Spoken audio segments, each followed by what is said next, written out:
Hello and welcome to the Magic of Boots 47th episode. This is Ronnie. I have Shudipta with me. How are you? Um, Good. How about you? Doing all right. Just survived a week of international friendlies and glorified friendlies.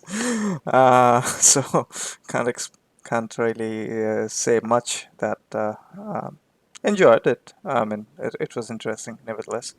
But yeah, the action is back from this weekend, and from future episode we can talk about it. But where do you want to start? Actually, you want to talk about glorified friendlies and international friendlies. Yeah, actually, before that, World Cup is coming, and there is this debate going on like forever, like at least for like last 5, 6 years. The greatest of all time in debate with, especially with Lionel Messi.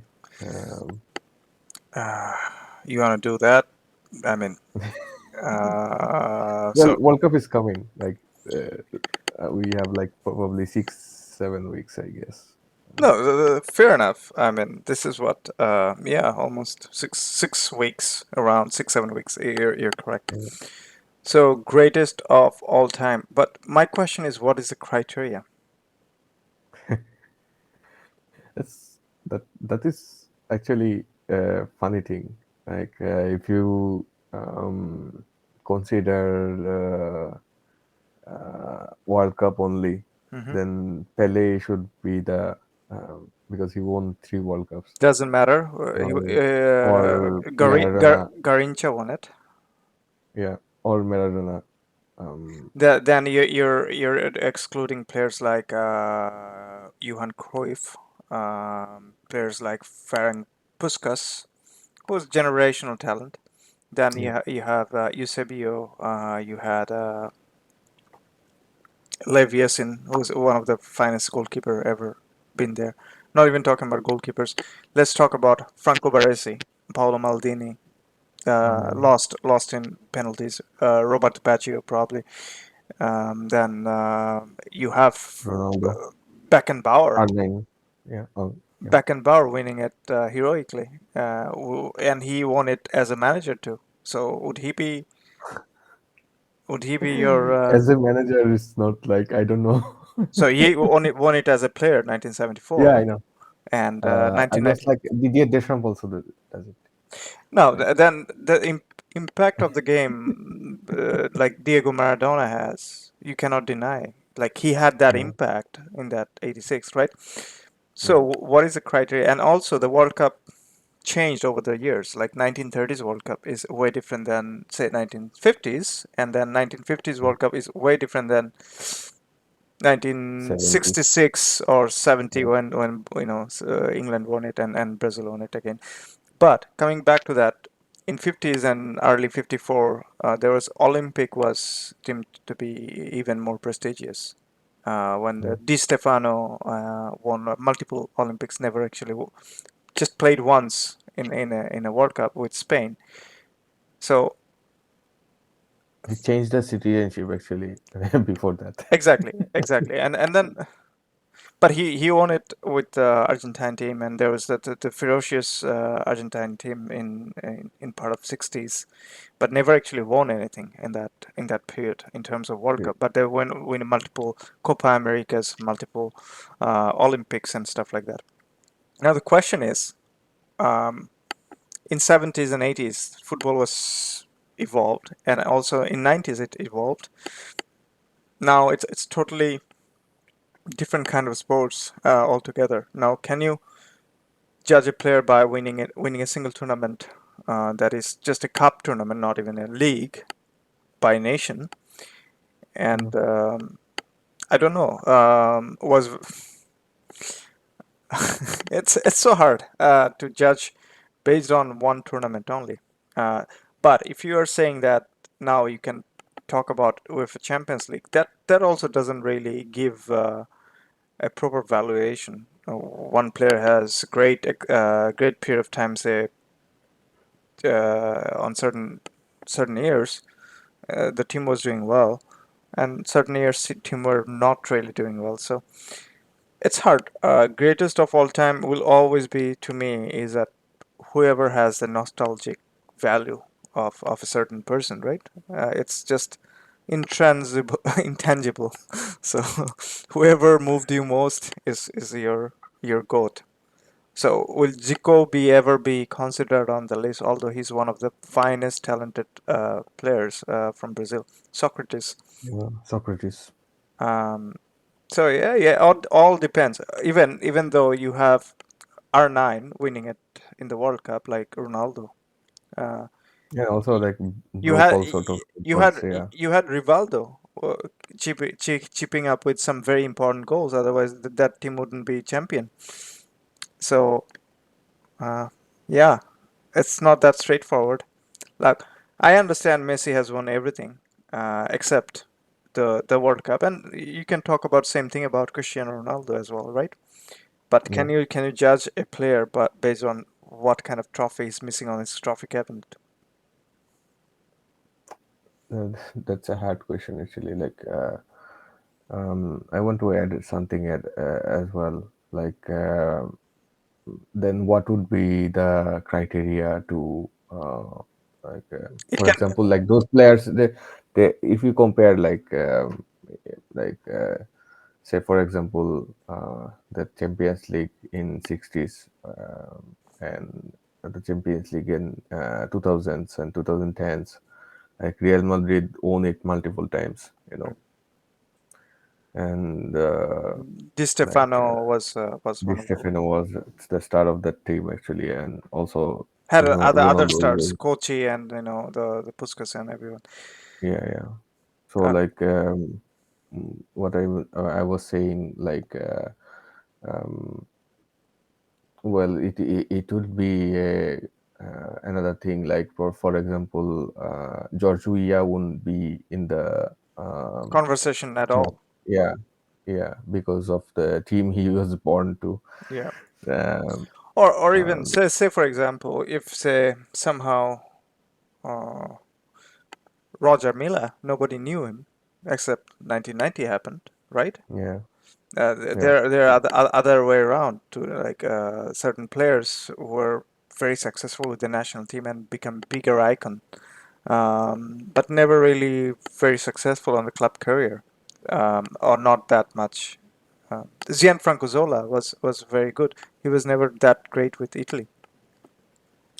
Yeah, true. Again, on the other way, like for players like Zamorano, Salas, they were like great for that Chile team. Yeah, Like yeah. probably one of the best in their history.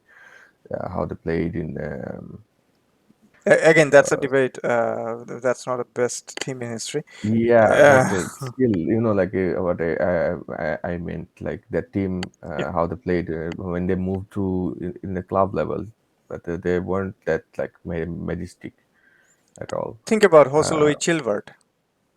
yeah, What Paraguay had that in that team, except um, Chilavert. yeah, There are some very average players and very hardworking players, but and Rock Chilavert Santa Cruz.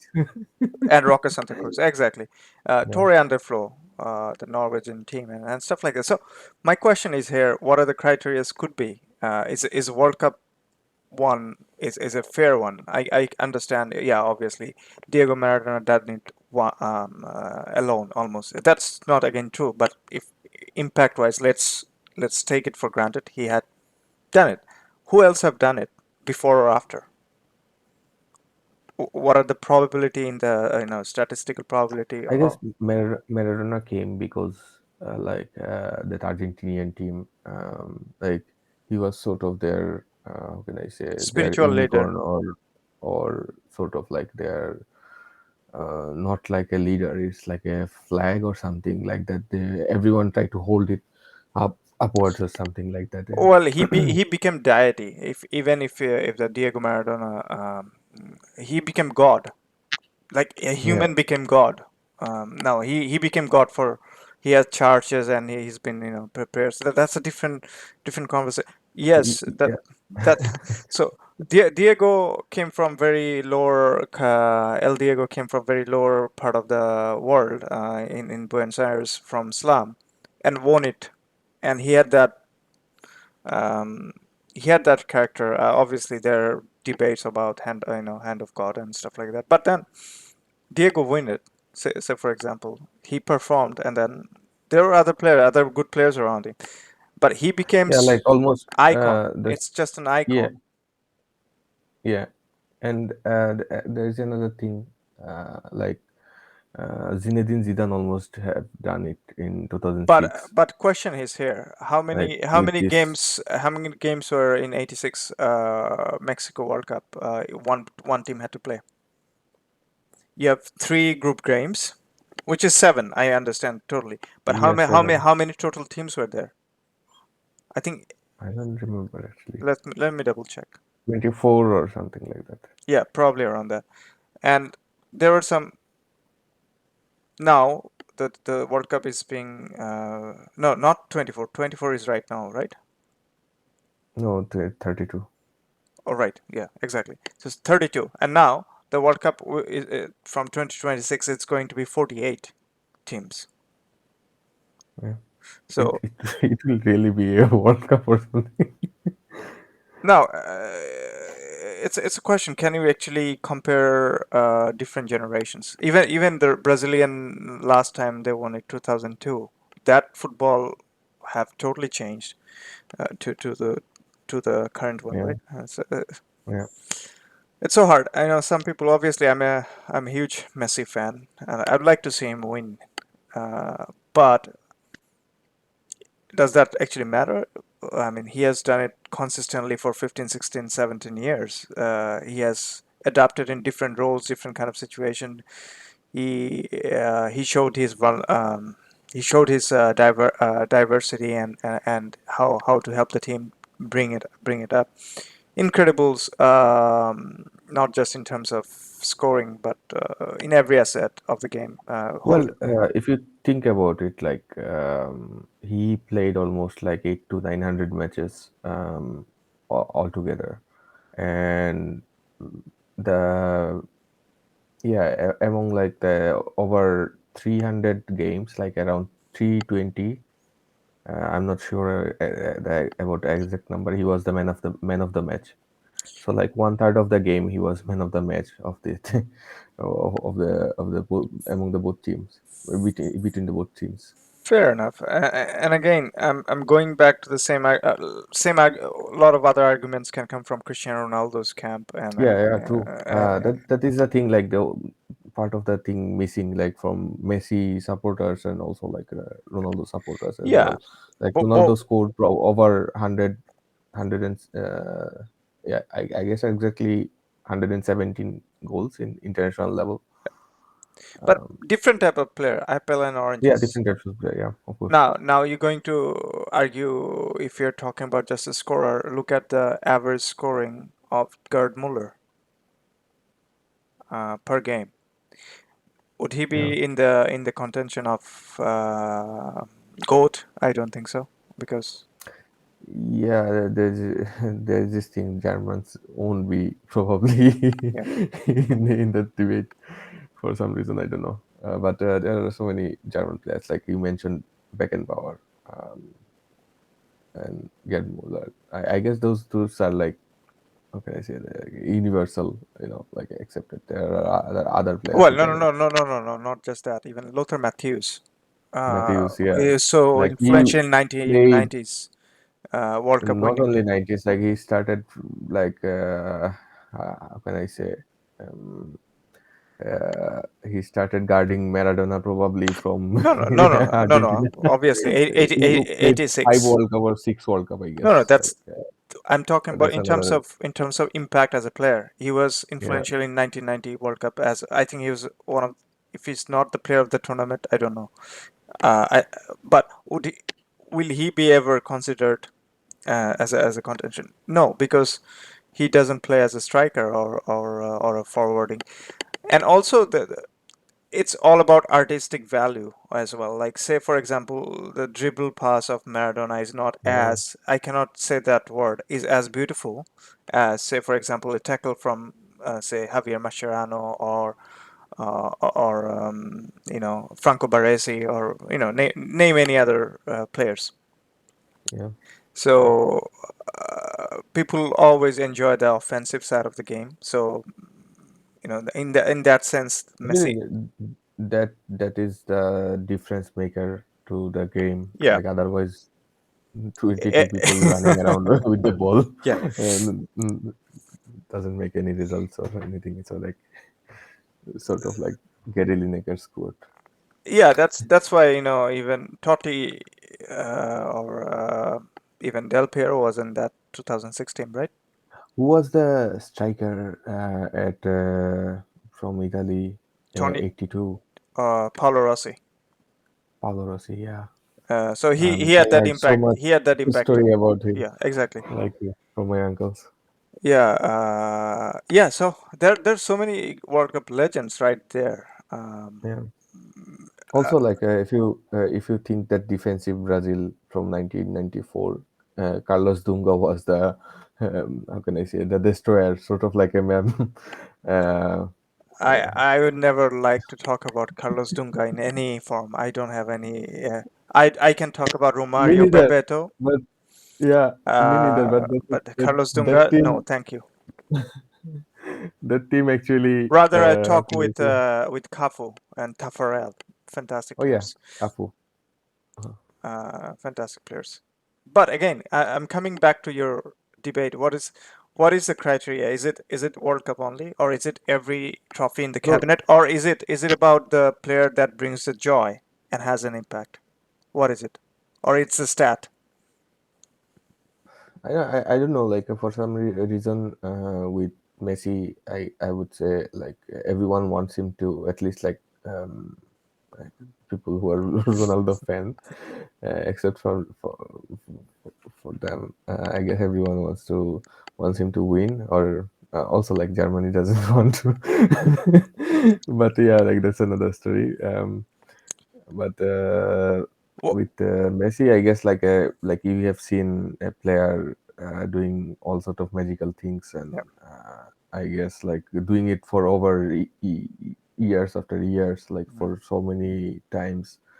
Um, Inhuman. and yeah, it's like we have seen this sort of players like in 2000s, early 2000s, like those Zinedine Zidane, the performance he did in that Germany World Cup 2006, like almost single-handedly put France Just in the just three games he had.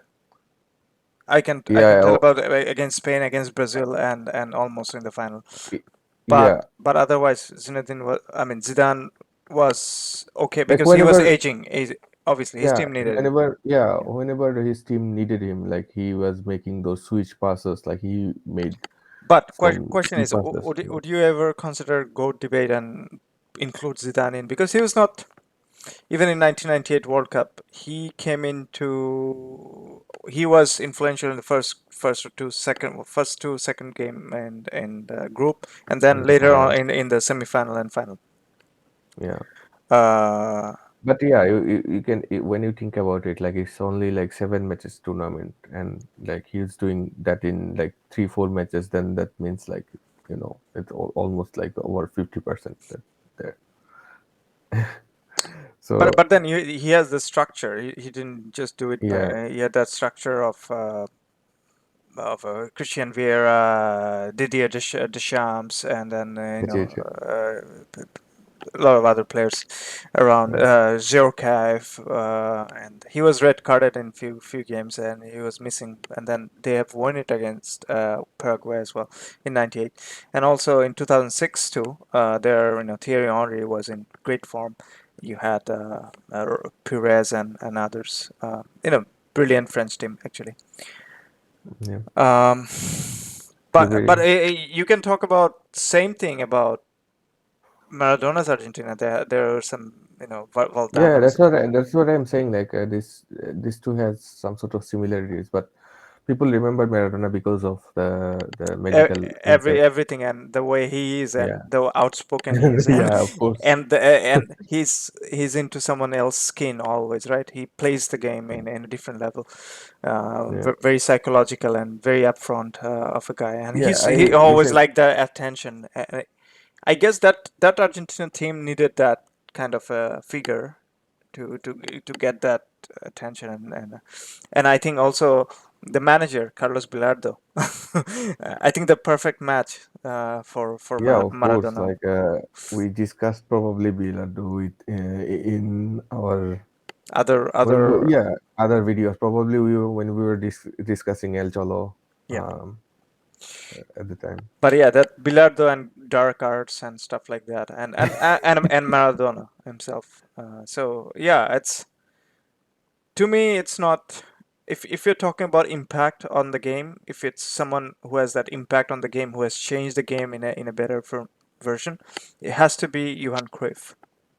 Yeah, he's going to mention it actually. Like he changed the game as a player, as a manager, and what we are seeing now, like basically he's trying Even to I can argue get 1994 World Cup had so many of his golden team players playing so well, yeah, and actually, including Romario.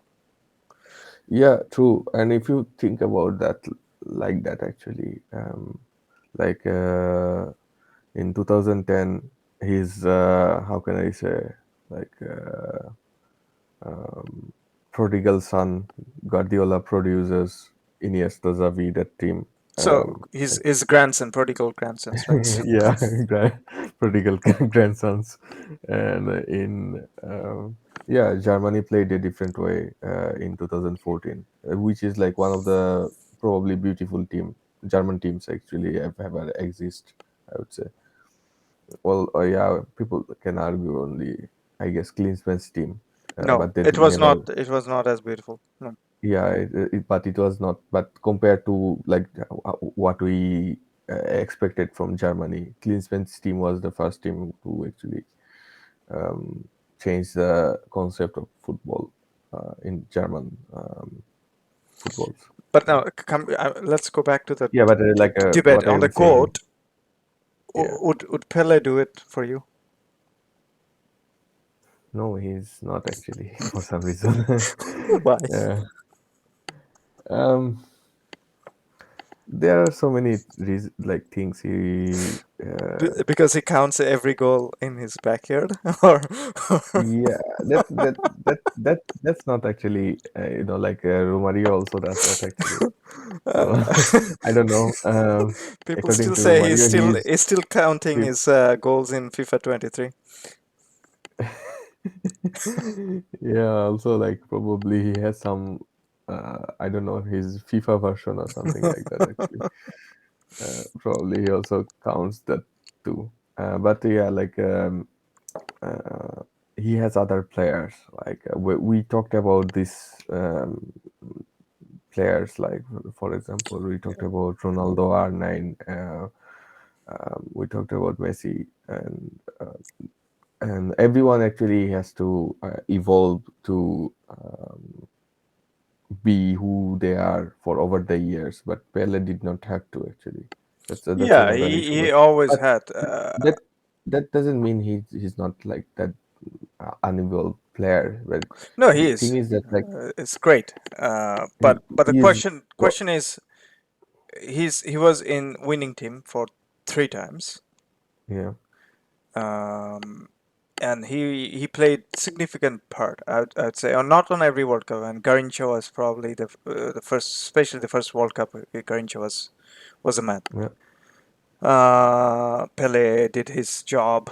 You have Vava and Tostao, and other players who are carrying through. And Pele did his job. He's a beautiful finisher and very quick and agile player, right? Yeah, but like if you consider to the opinions to Brazil, Pele came actually number three, because uh, Brazilians actually love Garrincha. There was a survey like who was the best players ever in Brazil.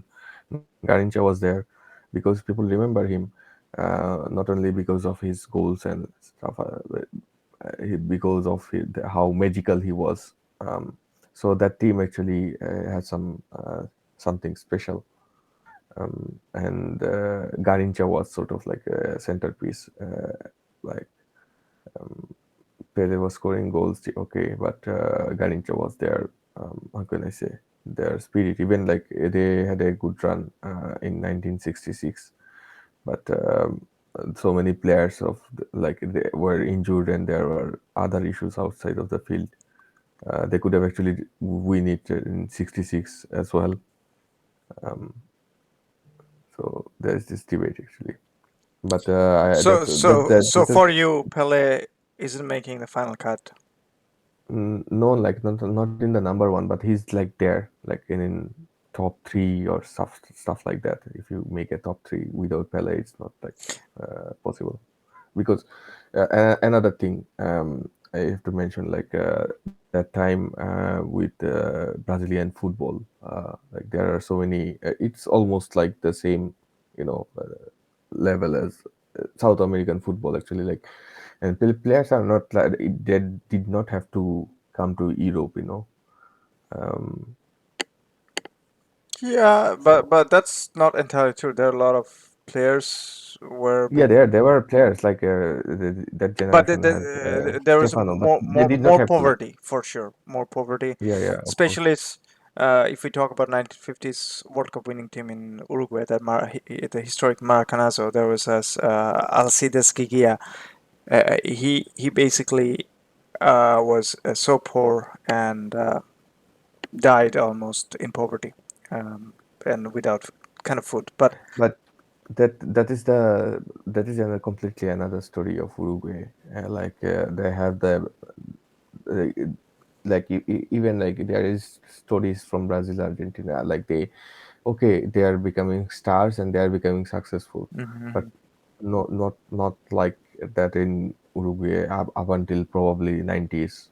Before that, actually, Or like 80s, mid everyone, 80s, yeah, yeah, yeah. because of economic situations, and it's not like it almost never in their sides, Hmm. even though they are good players, and that is another issue. Like poorer teams, don't have sort of like a media coverages and that sort of attentions Now as well. here's the thing. I think Pele had a huge coverage, Of course, there was especially a Hollywood films, and he scored some goal on the movies, and people say he counted them too. No disrespect, no disrespect, but he was part of that The Great Escape film and the few other films too. And Pele was hugely popular because everyone seemed to like him. He's a likable personality, but already made that mark by winning and scoring bunch of goals and a lot of other friendlies he used to be part of, and he scored bunch of goals as well. But as you're talking about the South American standard of club football, obviously he's played for the famous Santos team. Where are you saying that would it be Santos team would be similar to what Inter Milan or Real Madrid at that point of time? yeah, with the quality of players, there's at least like six or seven of them like on in the World Cup winning team. So I would say that actually. And another thing, like I don't devaluate him because just because he was playing in the South American level, because like we have seen players coming from different leagues, Hmm. and people are saying like okay, yeah, he's not that good actually, like, but you can see some players have this sort of like you can play Garincha in any team and like get any like he's sort of like Johan Cruyff, like sort of like how can I say, uh, um, if you count as an impact or something like that But then for Brazilians at whoever least. asks the question that Pele wouldn't be as successful if he was playing in the Europe, do you think that's an utter garbage? Yeah, it would be actually like a little bit physical, and there is one thing about this argument I can understand from 1966 in one of those matches actually he was complaining about tackles, but referee weren't like uh, giving it at all, the fouls and everything, and he was complaining a lot. And at one point he refused to come to the field. Yeah. Um, so that is the issue actually. Like that is the logic people bring it on when they talk about like okay, if he is playing in European football, But why not is it? the referee was biased? The 66 referee was It's biased. like yeah, yeah, it could be, but like it's sort of like people from Maradona team, team Maradona, they actually used to bring it up. Um, so yeah, like you cannot say that, but the quality of players Santos have at the time, and the bench especially, it was brilliant. They actually invited to so many friendlies in Europe. Um, Especially Eastern like Europe, Hungary, and yeah, places like that. exactly. Yeah. But in Eastern Europe at the time, it's like a different case. Not Oh, like no, no, it's sort for of like sure. similar to, yeah, it's sort of similar to South America in some sense, because like the poverty was there after war. There was a rebuild process, and there, like the economic strength is not like that, and European Union is not exist yet, No. like until up until long decades. So like there are so many issues at the time. Also, Yugoslavia was there. Um, it's a it was a powerhouse at the time. It is still a powerhouse if you just combine all the nations. So, Well, Russia is trying to now. I don't know. okay, let's not go there. Um, Coming back, Pele would be there, but not the thing. So who would be topping Pele then? No, I don't. I don't say that like, but if if you count the impact, I would say like Cruyff, um, Maradona. Uh, Maradona is like for the sense of entertaining, Oh and yeah, he I he would say like he he brought Argentina to every corner of different part of the world, right? So in yeah, that sense, and he had the impact. actually, like there's these two issues about like if you my moms were growing up, and like they have like, probably in early 70s, in like we just got our independence, and there in our books like there was this chapter, it's called King of Football, it's called, and it was about Pele. So um everyone was everyone knew like from Pele is a 70s, benchmark. Yeah. yeah, yeah, Pele is a benchmark. And in 86, like when and also like most of the families have like color TVs at the time. TV or even uh, any TV at all. yeah, but like with color TVs and everything, like it's everything is in color, like I remember like people from that generation are saying like even someone is having like a black and white TV or something like that, but they're not watching that. They're going to other houses to watch color TV. It was and that World Cup actually won by that majestic Maradona performance, and that's why actually Maradona put, like, even though Argentina won 78, and there were some debates about that World Cup as well. Oh yeah. But yeah, um, Maradona You actually brought a good point. So Mario Campos campus, yeah, scored hat trick in semifinal, scored two in final in '78, yeah. but never been in the GOAT debate at all. Uh, and if you He also played with Maradona, right? in '82, yeah, 82, yeah, that team had a lot of different personality because Passarella and Maradona couldn't agree on yeah. anything. So '86, Passarella had to be dropped. But Passarella is arguably one of the finest center back in Argentine history, and he was the leader to win that. Yeah, Actually, recently, there is question yeah, mark. like 2 3 years ago, there was this. I guess it was like best Argentina teams ever by goal.com or something. Like there was a vote, and Pedrola was there as a center back. So Yeah, far, I remember, if I'm not mistaken. is arguably one of the finest center back they have ever produced. But coming back to that, those names are not been I know. named Um, because of the Maradona impact of Diego's impact on that. But Diego is being Diego. He's someone who basically when he started playing, he took that. is a, if Brazil has Pele, Argentine has me and stuff like that. He started that by himself and his friend as a manager. So it went to different level, and the media, it went to media, and then the media started to and he obviously wanted all the attention. He was charismatic and he had the skill. Uh, He could keep that up. also, also the culture in Buenos Aires, or it Boca, also helped. especially Boca, especially Yeah, Boca. Yeah. it also helped. Yeah. So obviously someone started by joke and it went to different level. Obviously he winning it. Um, but would you place Maradona as one of your GOAT debate because of his impact? Yeah, he will be there actually. Like if it's not that the goat, but he will be there Okay. in terms of how can I say impact how he brought. You mentioned about Cruyff. Cruyff was in I 74. would say like he should be as like in the top. Oh, okay. Um, Counter argument here. Devil's advocate. Uh, he actually never won it, the World Cup. yeah, He played fantastic in that tournament. He was, again, 74. They've been beaten by West Germany. 78, he could not go to Argentina because there was a threat that if he goes, there will be something happen to his family, whatever. That's the reason was given.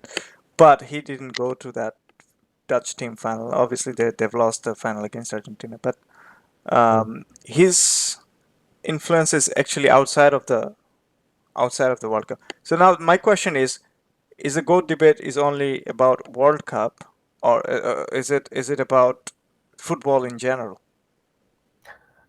Also like there's this another issue with Cruyff is that like he is the first player ever who probably has some sort of like what we say in modern football, like the image right. He was the inventor of those sort of things, Not you just know. him as right, the contract manager. He was himself by that. Like Yeah, right now you have that exactly. manager, right? He was by himself. Yeah, Yeah, yeah. yeah. And he has this like all sort of modern things. Not like not if you think not like think about how can I say But then you're not talking only think about about. almost like influencer. Like it sounds like Instagram influencer. I was going to say that actually, like, but It's not Instagram influencer. It's an influencer. But is it the goat? there is a difference, you know, like the Instagram influencer and yeah, like if you think about this, like there are so many dribblers. If you see like Gold Global or some other channels in Instagram, like there are so many uh, brilliant dribblers. How why not they are playing football? So there is the same issue with like supermodels. Like I saw how they works like supermodels, and I saw how influencers are working. I think Working. I think all of a There's sudden a this difference, you this know. Like episode getting more spicy. Supermodels we're talking about.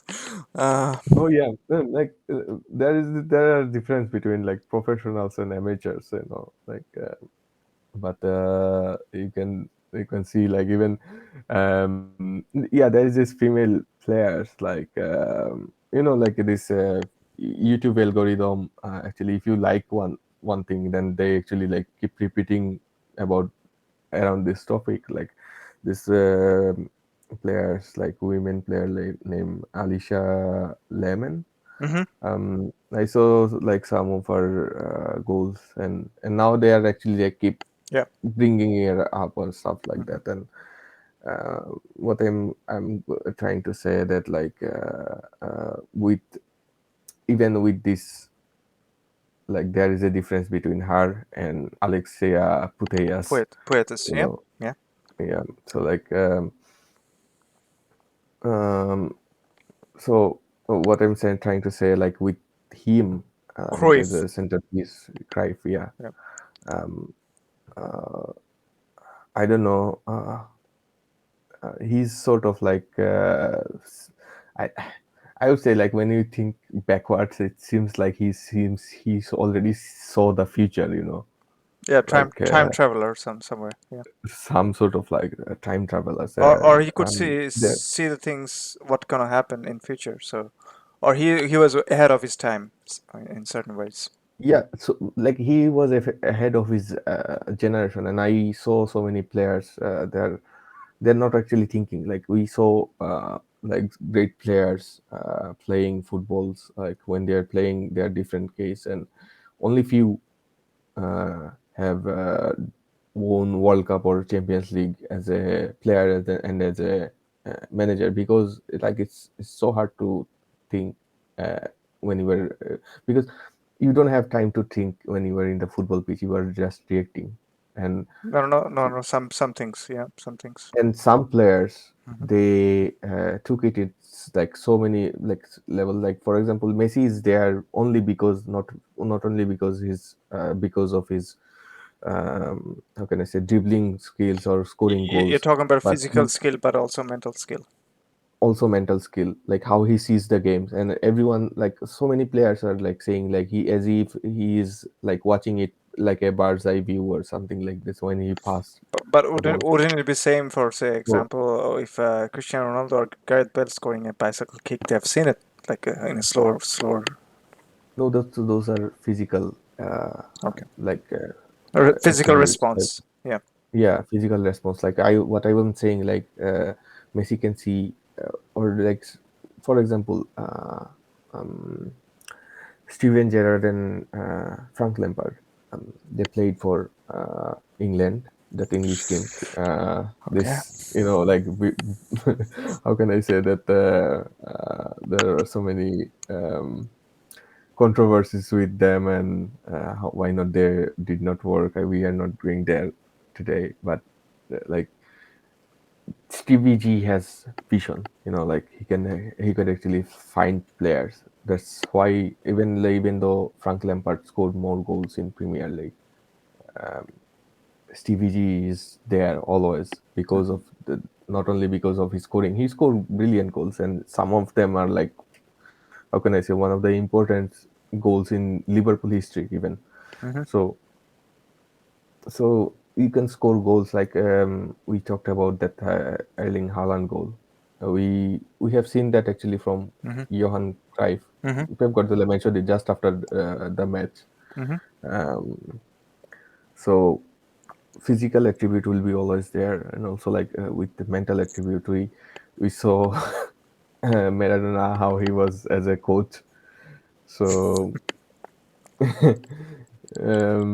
there is another thing like you mentioned Franz Beckenbauer, like in Germany we call him Kaiser. Kaiser. So Yeah. Kaiser. Yeah. yeah, so we how he played a game at the time, Beckenbauer. Yep.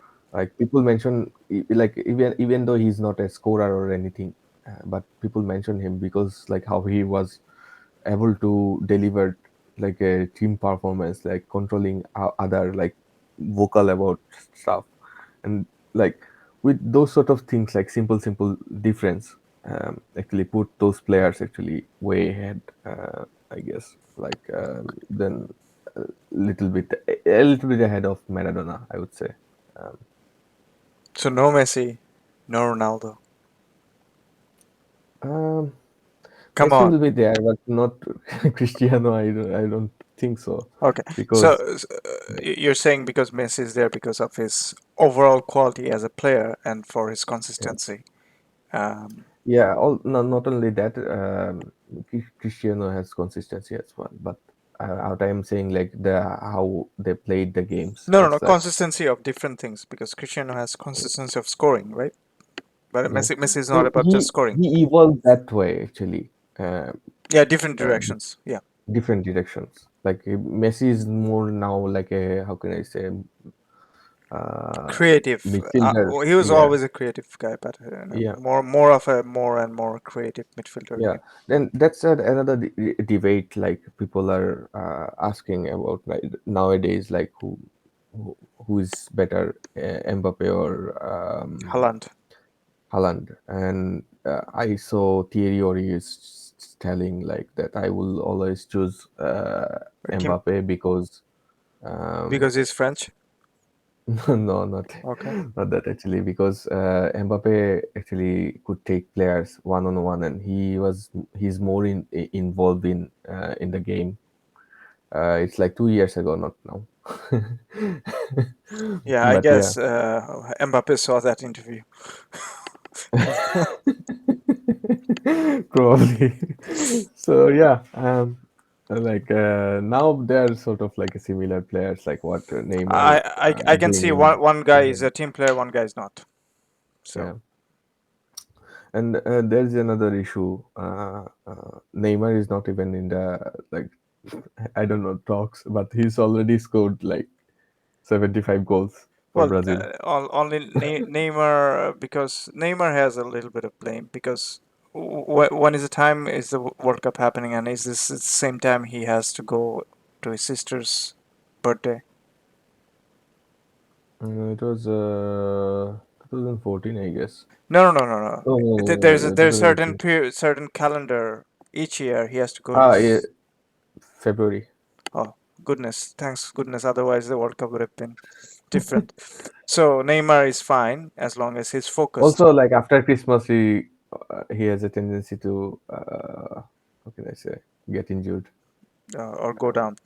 But yeah, Neymar with the talent, I think he's only second to Lionel Messi currently playing, and I think at this Mhm. point he's actually the best player, as you said, on the Yeah, I texted you probably exactly. how, but see, he already scored like only two shy goals like for from Pele, like a third from I think people hate Neymar mostly, not only because I would say like because of his controversial and other lifestyle, other yeah. immaturities as well, because because because like it's when Pele easy was to playing, instigate him. yeah, he's sort of like an easy target, and he's No, no, it's easy he- to instigate him. He always comes back with something. Say, for example, if you're playing against him and you keep fouling him, he'll lose his emotion. That doesn't yeah, happen with say Messi. You keep fouling him, he's gonna concentrate again back. It's not that yeah. Also, like when Pele was playing at the time, there weren't any social media, so that's another thing. exactly. And we saw Garincha. we are seeing Pele's tweets. I don't know if you follow. Sometimes I just burst into love with this guy. He's the king of football. I don't know. Um, well, it's not like I'm disrespecting him, but yeah, like he's. Sometimes Sorry. we have to shut it down. Like Yeah, Pele once told, I think someone, I can't remember who was the is the best player in the world or something like that. So I don't take Pele very seriously, same as Maradona used to talk. yeah, man. He used to talk a lot of nonsense. That guy. Yeah, but the thing is that like the now people are not like judging that. Actually, people are taking it as a fun, like what your grandpa is saying, Yeah, how exactly. you take it. But It's like yeah, something like that. Brazilians But or South Americans Neymar are is a current always, player. yeah, exactly, always So had been partying, always had been yeah, doing that. So I think it's a more of a social media and sort of targeting him. It's easier target to him.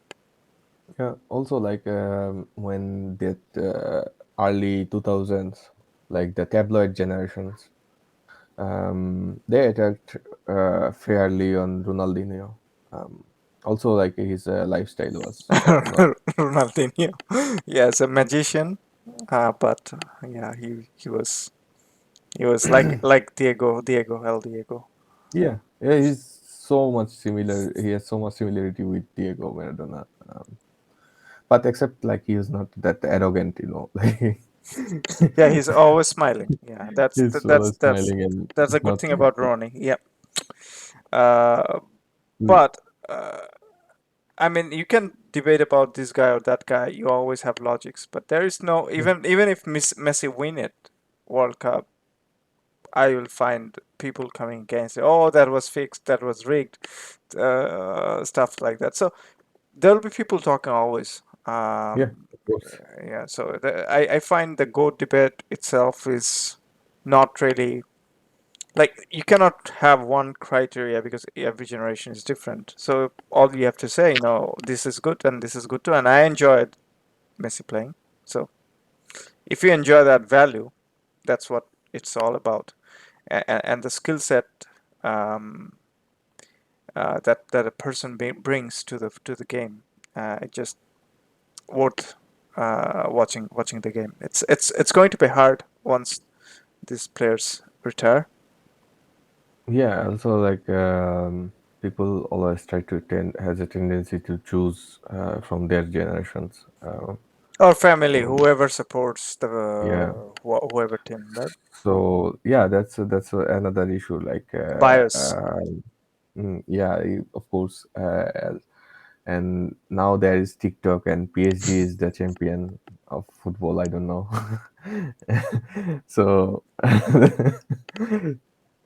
so yeah, like now I don't think anyone else will be the coach But except from some PSG coming players. back to that, uh, have you seen Luis Enrique's tweet?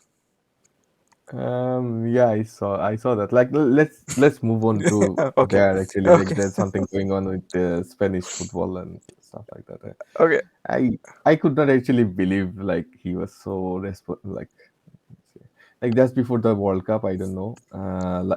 If you see these sort of things like a last three World Cups, like with this one actually, uh, it will soon to be last, but. Uh, every Spanish coaches says something or create some sort of But that's Luis Enrique always been like this. controversy. Yeah. He's always crackhead. Uh,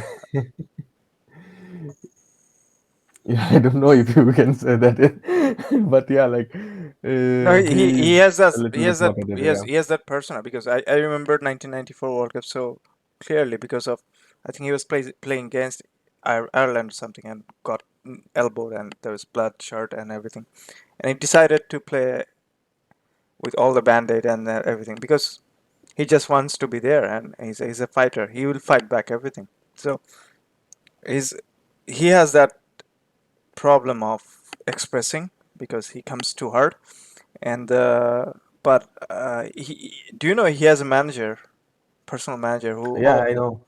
who always tries to keep him in check on the press Yeah, I conference, know. right? Uh, Always says, don't say that, don't do that. But I guess he couldn't manage his Twitter account. He just went there and basically started to write something. Probably, yeah. But But he in a way, he's right. But the thing is that like he don't take away the debates there in. So you just add more fuel on it. I mean, yeah, especially you don't want that actually before the World Cup. Um, that's why yeah. Now I think you created yourself with so many haters. One, they're already haters, and now you have given them the chance with this stat, tweeting. Now, yeah, if you don't become champion in the World Cup, this will be coming back to you. yeah, true. Also, He has this arrogance about him, right? So, if you remember, there was a I think I can't remember which game it was. I think after Euro or during the Euro, he was telling the Spanish journalist that I don't value you. You don't know anything about football. I know about football. I'm talking. I'm not gonna talk with someone who doesn't know anything about football. That was in the press conference. So, um, well, there is another press conference from Mexico, something like similar to that actually. recently, have I missed anything? Is Mr. Tata Yeah, Martino? you missed. Oh Yeah, yeah. shoot! He said that like this is the first time in many years I have been here. Um, I am for the first time I am talking about football. So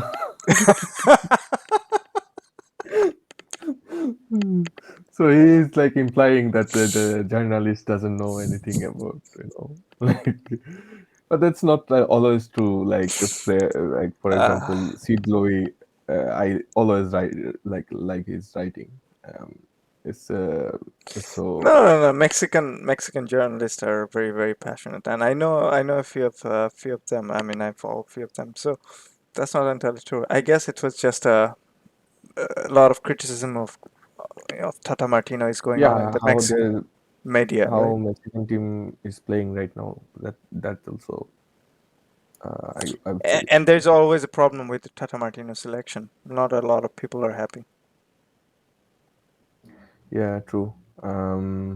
Also, it's a hard place to manage actually, Mexico. Yeah, there are a lot of expectation with Mexican, Yeah. at least in the CONCACAF. Um, but coming back to Spanish team, as we talk about Luis Enrique now, we all know his team strength and weaknesses. Do you see Spanish team doing really well in this World Cup? I don't know, like for some reason, these two matches, I have seen something like that. Something is missing, um, That's been and my observation too. and there are actually like um, he actually put Borja as a number nine. Borja Iglesias, Yeah, but the thing is that like for some reason he played actually well. He had a good link up in the first match I saw with the wingers also, like with Pedri, Gavi, whoever is playing there. But for some reason it feels like something is missing. I would, and when I think about it, I feel like David Silva. probably no, they need, I would say, Ansu Fati more than any player right now, because Ansu Fati has this tendency, has this urge to give me the ball, I will shoot, or I will do something. That is what missing from this Spanish side. Like they are not like, how can I say, they are not implying to. They are so passive, in the game. Um, Yeah, very unlike so of Luis Enrique's character by himself. Um, yeah, he's not passive, but no. Um, do you think Marco Asensio? I mean, he used to have very good shooting range, shooting from range. Um, and you mentioned about Ansu Fati, but what are the other options?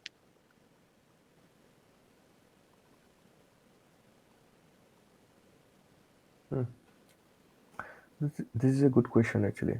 Maybe Iago Aspas Aspas, I don't know. Eventually, probably he or will. Canales from Betis. Canales, I don't think he will get in because like there are so many young players coming in, like this Williams brothers. Um, Nico Williams and Inaki. yeah, Hmm. Nico played fairly well actually, but there are some issues with defensively. He's sometimes like makes decisions too late and lose the balls and react to it actually like a little bit later, because like his mind is already like upsetting about losing the ball, so he has to move past those sort of things. But Nico is a good choice actually. Like, and I think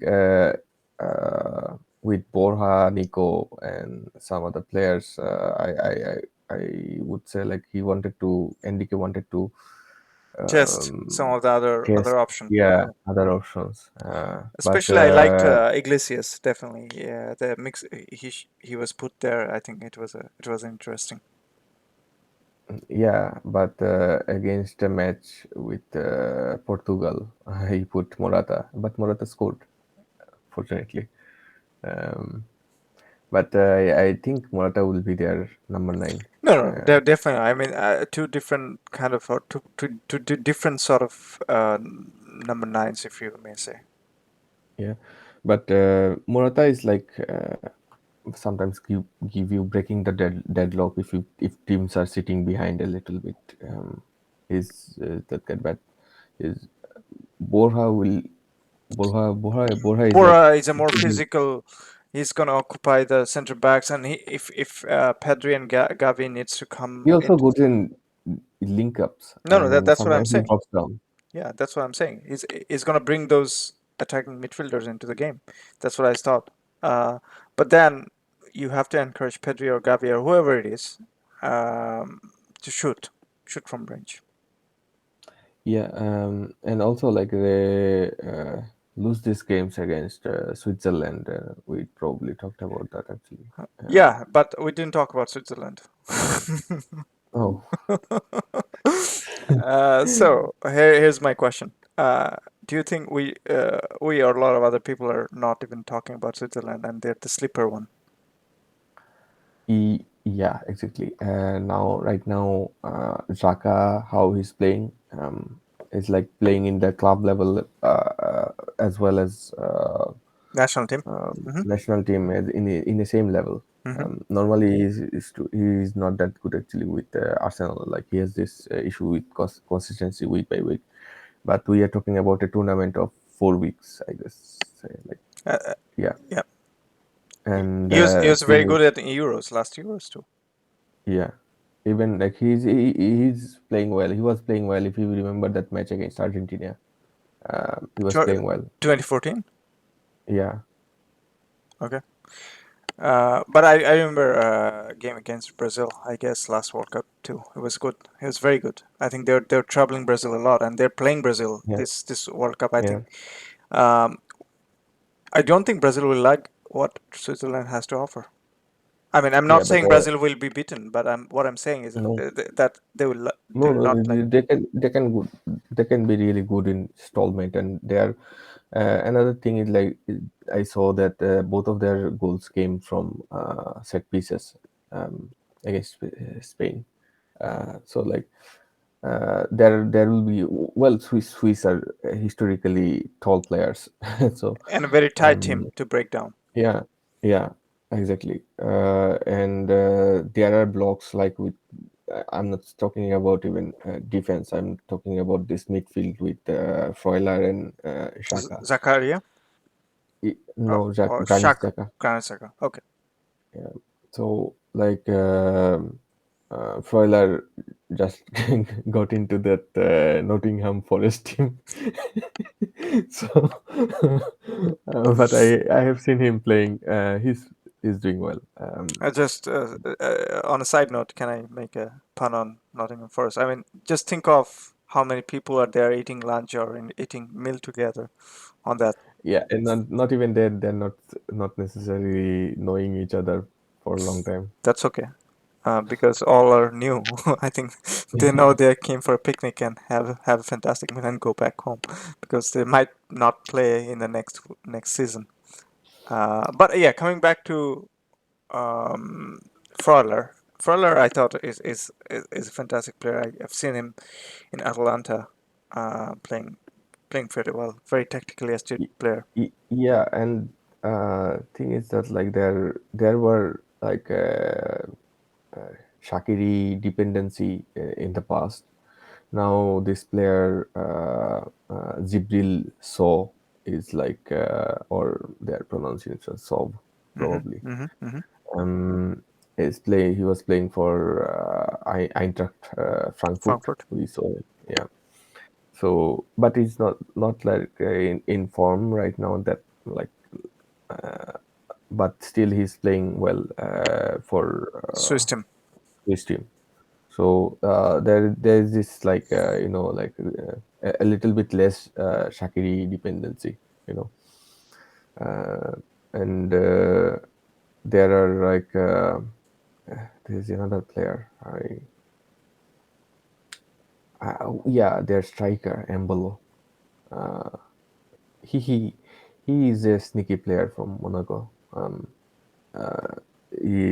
He's not that like that great with Monaco, but when he was playing for Swiss team, it's a complete different issue, and he's also like good in the um, second post, especially winning balls or like the second balls, Mm-hmm. or picking up the second cross Did he and score scoring. versus France in the Euro? I can't remember actually who scored against. Probably I don't remember Yeah. actually. But he will be there. So like their first team is okay, Some and interesting yeah, profiles and players, and also the manager is there for a long time, if I'm not mistaken. I mean, yeah, he knows his strengths and weaknesses, so I think that's not an easy team to face, any for anyone. yeah. And if they're like make it to the second round, whoever playing them, probably Portugal, most likely, they will face some problems. Okay. Enough of Switzerland. Do you think Denmark is another one who should be, you know, Yeah, we talked about Denmark before last Euro, and we saw how they performed. I would say like he's like this team is more a little bit more dynamic, and Ericsson is sort of like how can I say controlling everything. Eh, and only one problem with this Denmark team is that like Denmark before Euro they were more fluid than this team. This team is like more intent to take position and try to hurt them in position, but that Denmark team was like a little like very fluid team, so it has and more focal point. That's what you're saying, not really or a possession heavy. now Yeah. or yeah, I would say a little bit because I saw the game against Croatia. They could have actually hurt them through the middle because Modric is not that fast. But he was there, but he caught up like there were midfielders actually caught up with Kovacic and others. But also Brozovic is not in form. They could have actually hurt them easily, but they are not. They were not going for the counter attacks. So That's a problem actually. the transition probably. Yeah. Yeah. Yeah. So that is the issue. Like it's not like I wouldn't rate them as well. I did last year. Okay. Okay. What about you just mentioned about Croatia? There seems to be picking up forms. Yeah, they always do before the World Cup. Yeah. Um, yeah, exactly. There are so many new players we mentioned in our last episode. Um, so and this team actually looks a little bit more transitional Yeah. than what we have seen last Euro. Or It's like a little bit opposite direction with Denmark, like a little bit, not that fast, but they're a little bit transitional. They could actually like hold the balls with um, like brilliant midfielders they have. And now it seems like they have a little bit backup in defense as well. yeah. Yeah, and also some good mix of experience and some of the youth that's coming in. Yeah, Not a good news for Canada if anyone is watching from here, but we have to but play. like if any teams from this area, North America, is going to do well, it's Canada, I would say, because I saw how US is playing against Saudi or against Japan, So and you could have seen those games and not fallen asleep. I did not see have seen the 90 minutes game. I was watching probably 8 minutes highlights or stuff like that, and it is still boring. What I saw, like Japan was attacking all the time, and Japan looked uh, more, how can I say, um, Proactive.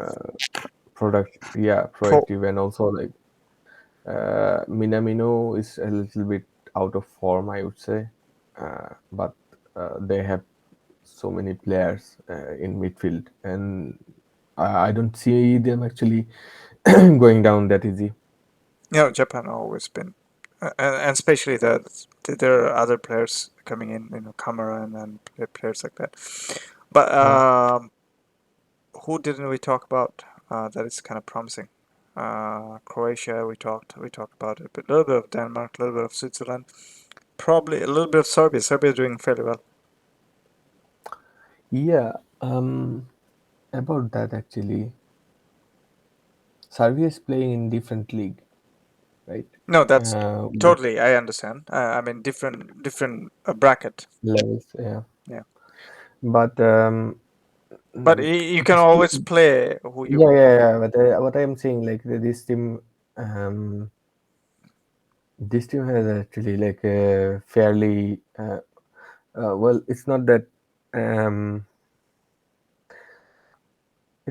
it is not that how can I say different than last Euro.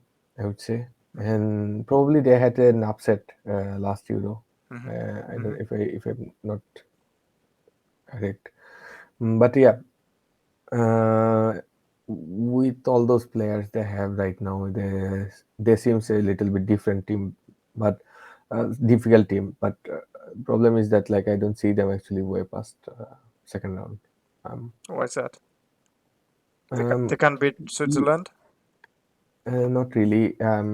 It's because like in the second round they will have some teams, and it will hard to see because I haven't seen all those substitutions and everything, Yeah. and it's not that like convincing for me. So probably they will have some runners, and if they run outrun the opponent, that But and if you with have structure. runners, if you have runners, you have Thiago Silva sitting on deep. That's what you need. Not always it will work, you Okay. know. Okay. I was just taking it lightly. Anyway, any other dark horses for you? It's more like those teams are like dark ponies, not horses, you Okay, know. let's say dark ponies. That's fine. How about we? I think nobody actually talked about Netherlands, and they're doing fairly okay. Well, We talked about them Netherlands, last time, right? A little bit. yeah, Netherlands will always be there. Even like with they have balanced team, um, and now it seems like Virgil is getting back his form, so it will, and the league is well doing well so far with Bayern, but he still needs to uh, how can I say up his game a little bit more. But Dash team actually always with Van Gaal, what we said last episode with Van Gaal, he's like uh, he's a very good 5 to 6 match coach, Cup coach. um, Yeah. cup coach, yeah. So they can actually hurt, and it also depends on Depay if he's fit. Um, that's it. And he's out of for probably for 3 4 weeks. And he will come right before the World Cup, and also he's probably not going to play a 90 minutes game. So Hmm. that if Hmm. that could be an issue, but they have backup actually as Yeah. well, Yeah. and Yeah. this team can play in 3 different formations. So I don't see them actually. So like there is a dark horse with Portugal. That's it. Well, Portugal is And it's not really a dark well, horse. these two teams, like well, not even not in the favorites because they have never done it before. Yeah. But these teams have like how can I say,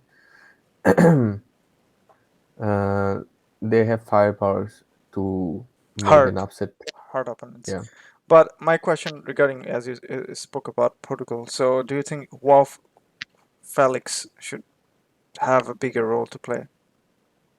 No, I don't think so. He's as much as he good with that Atletico side this season. Um, it will actually how can I say move the balance of this Portuguese team How? actually, How? because they need actually 3 midfielders Yeah. and a So, winger.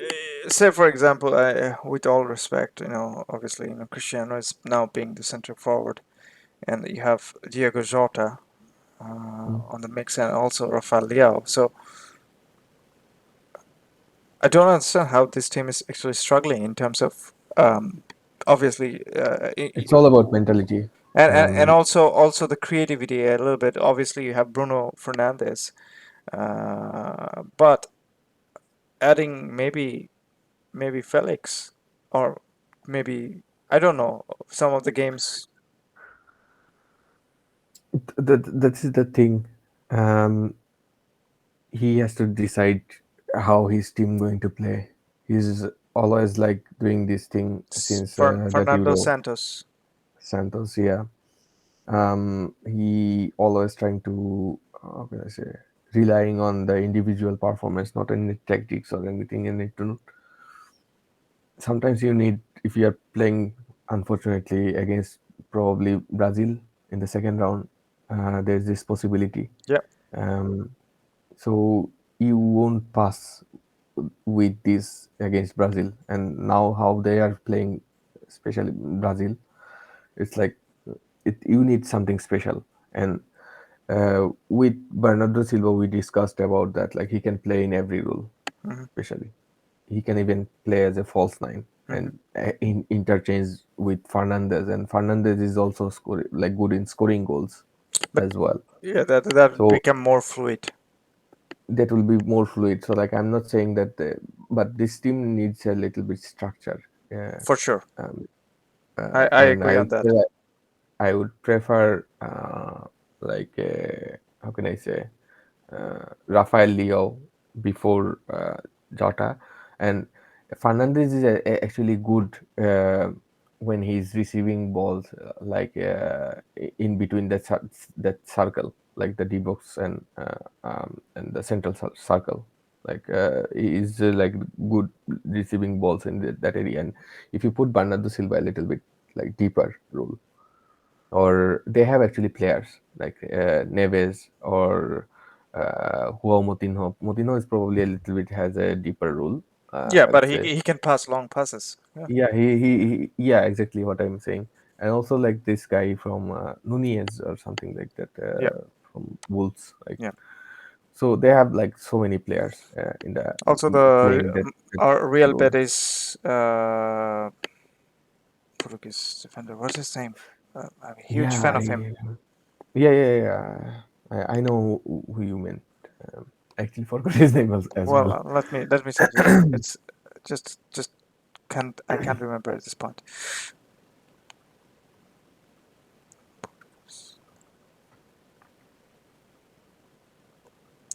William Carvalho, Yeah, Caballo. and Caballo also actually the played against other Carvalho Liverpool. of Liverpool is also very good actually. Oh yeah, but he's still young. Probably have some sort of game times if they secure the, um, the second round. But I don't see him playing in because they have really strong midfield and they can actually build up to that actually. And like the last thing they want to do is how can I say involve Ronaldo in the build up, and if they involve him in the like 6 yard box and stuff like that, then he will be more effective than that actually. Yeah.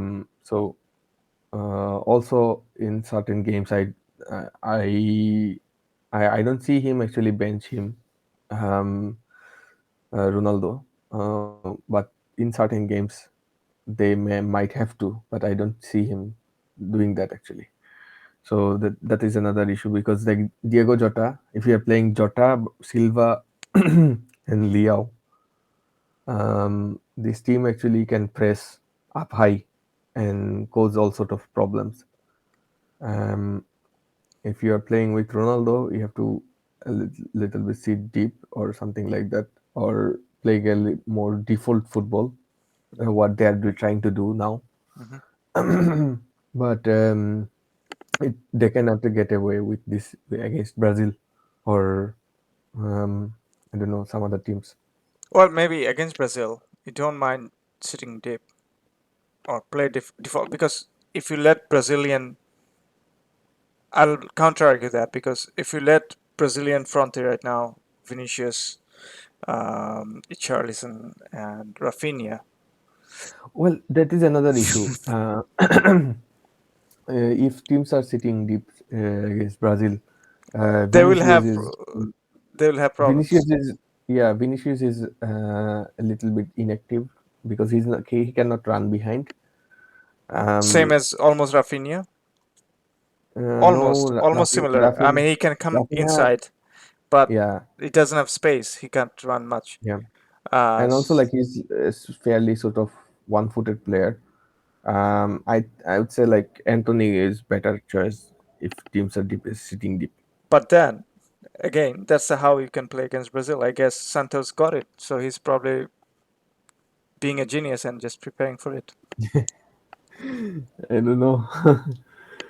But yeah, like with compared to the players they have right now, it's like I always like if I have this team, I would like do anything to go for attack. Like attack and attack. With even like bench is like so good. Uh, That almost reminds me of a kid who got all those toys and just starts to play with this. But anyway, coming back to we can move out from Portugal if mm, you want as well. But talking about Brazil as we speak about it, do you see any kind of like obviously they're overwhelmingly favorite and obviously they're playing so well, especially in friendlies. Um, but that's been the case with Tite. In important games, they somehow falters. They're one of the team that looks to be the most strong in the World Cup going ahead. Uh, but what are the weak spots and how they're covering it? actually, they try to do a different approach with. I would say I guess like we discussed it in the last week But we didn't episode. talk about it. His last friendly against Tunisia, there was a different tactics was employed, right? Yeah, it was pretty much the same as before, like before last match. So Danilo was playing, and Marquinhos probably, and Thiago Silva Thiago Silva. and Tejas. Uh, I Teres, I guess, will be there, I would say. I don't With like Tejas actually, to be honest. but they don't have any other options. Alexandro, Like Alexandro is well, if they're playing Alexandro, Neymar is cut out if Neymar is playing in the left. So but that's another issue. Neymar now is playing as a 10, who's dropping deep and coming. Yeah, but he still But needs those triangles, this link ups from the behind. And Tejas is fairly more active, then and you're exposing. You're compared to their right side and left side, most ag- attacks will go to the again. middle or left. Now my counter argument is if you're leaving Tejas is not very good defensively. That's whatever I've seen so far from him. And you have this left-sided Thiago Silva to cover, Mm, and probably Casemiro too. I mean, he'd cover a bit, but then yeah, you're leaving a dangerous spot against a very good team. yeah, that is the issue for Tite and not for me. So um, there is this talks going on in media like playing Danilo on the left because he have done it before, and playing Militao in the right, and Marquinhos and Thiago Silva with a fairly block four, So sort of like an all four inverted. center or full center back. I mean, Danilo can play center back too. Yeah, true. But yeah, like they can do it. I would say in the middle of the tournament. I don't know, and if it works, But that almost maybe leaves me because with Thiago Silva, without any disrespect, as a center back at 37 or 38, what's his age? 39 Okay, is he 39? He seems like 1,000 years probably. old. Um, so with Thiago Silva as old as 39, he's still being the starting center back. I don't know what is the obsession, at least in the back four. There are players we mentioned, Diego Carlos or Gabriel. They are not Or even in even the Eder Militao himself. yeah. But obviously you have to start Thiago Silva. I don't know why. But they cannot play one thing for sure that they cannot play with back three, because No. like they they have brilliant wingers, and the wingers would have had to start a little bit from behind, and it will actually how can I say, um, it is counterproductive, you know. And So also, what it means that they cannot really play high line with Thiago Silva. yeah, exactly. So like So then it always starts and deep. Then your if your team is really attack oriented, as we have seen the last few games, it creates a bit of disjoint. And I don't know. That's the question with a very good team against them. I Yeah, there comes, I guess, Alisson. That's why they are relying more on Alisson because Thiago Silva is a good ball player. All four of them, whoever playing there. Um, Alisson is not that good as Ederson, but he's sort of like he can actually move up. He has done sweeping before with the Liverpool team, with like with their Highland defensive team. So that's why I guess Alisson came. And but the problem is that with speedy teams, like there are so many teams, they have like two three players at least, like in the center forward or winger position. They can actually hurt Brazil, and sometimes when the match is out of their hand, there are so many players who has like anger issues. Yeah, especially So they especially like Neymar. I mean, Neymar, if yeah, you start to instigate him, he'll respond. And same goes with, I guess, Lucas Paqueta and stuff like that. Brilliant yeah. players, but and the other part is Vinicius Junior needs space to actually be some kind of threat.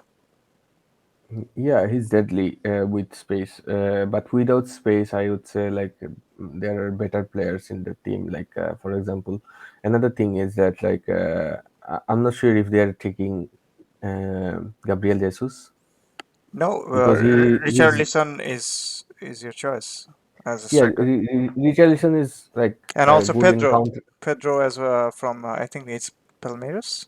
Pedro. Yeah, Pedro is I guess from the media choice. You know, No, no, he's done very well. Brazilian media choice award. No, he's done very well actually. He's done very well in the South American competition and the Brazil era. Yeah, But yeah, again, but with there's no Gabriel Richarlison, Barbosa. Is not going to be there. I don't see. Okay, I don't see him. Especially Pedro scored a goal against Tunisia.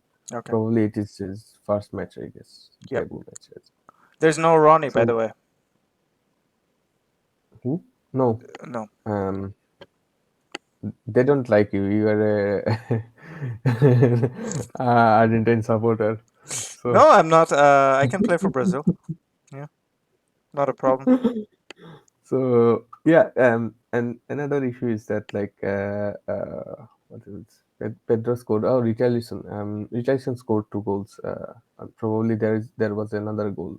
I'm not sure in the second match, but yeah, in the first match he scored two goals, and he's like good in attacking in space and pressing teams up. But with Gabriel Jesus, he can actually find spaces, like half spaces and stuff like that. So like mm, Vinicius will get a little bit more space if Gabriel Jesus is there. You know. Okay, my our apologies. He's actually a Flamengo player, not a Palmeiras player. Oh, But yeah, Gabriel Jesus. I mean, obviously, it didn't do him a very good service because 2018 he was started as a number nine and he didn't really excel. true. One, and then second is that famous kung fu kick he did it before in the Copa America. Yes, semi-final. And there have been others like whenever you put Richarlison and players like that, they have already give you scores and goal back. So yeah, Yeah, true. I can understand that, but we as a backup striker, and also Tite but don't like Pedro is Arsenal. also Tite don't like Arsenal. yeah probably. But with Pedro, they will get a different profile, but similar to Jesus. No, I, I'm not sure. I haven't seen him fairly well, I've seen but a bit of Flamengo games, but again, Flamengo has a lot of other firepowers like Gabriel Barbosa and stuff like that. Again, I haven't seen him. they're in the final, right? Copa Libertadores.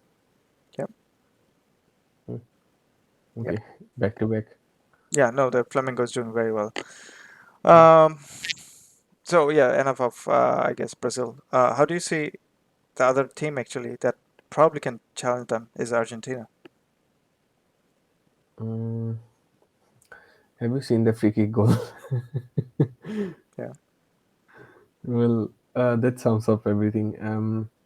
Even I saw Julian Alvarez playing sort of like a Messi role in this match. It was fun to watch actually. Also, he can play in every position yeah. probably, and not as a yeah all six of them almost I think five of them actually. what was interesting because Lautaro Martinez was substituted, and that's the end of the typical focal point of a striker. And they started the Messi enters as a. It started to become more fluid. It was almost like Manchester City-esque without striker. Like they're more fluid.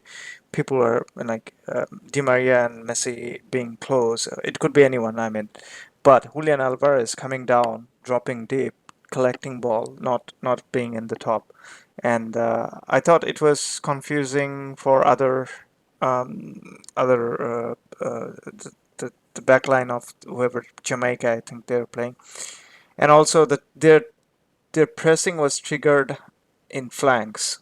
In if you see the third goal, just before the third goal, I mean, obviously the third goal, the Messi being fouled, but before that, if you see that pressing from Argentine team, it was like almost a rectangular sort of pressing on the flank, like four players being pressing in a box, and the moment they're pressing that ruthlessly, the opposition basically loses the ball, and those sort of thing I thought was That interesting. sort of like seemed like sorry to interrupt. That sort of seemed like German football, German pressing, gegen pressing, famous Yeah, zonal pressing system, yeah.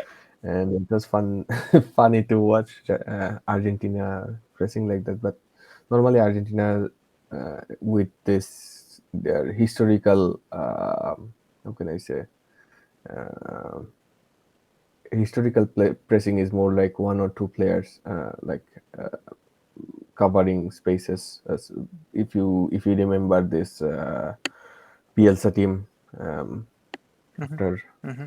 they are winning balls in the wings as well, but that was more like 1v1. 1v1 or highest 2v1, but not Yeah, as 3-4 going into the same direction and winning the ball back. yeah. So, and then that let Messi being free and he can dribble.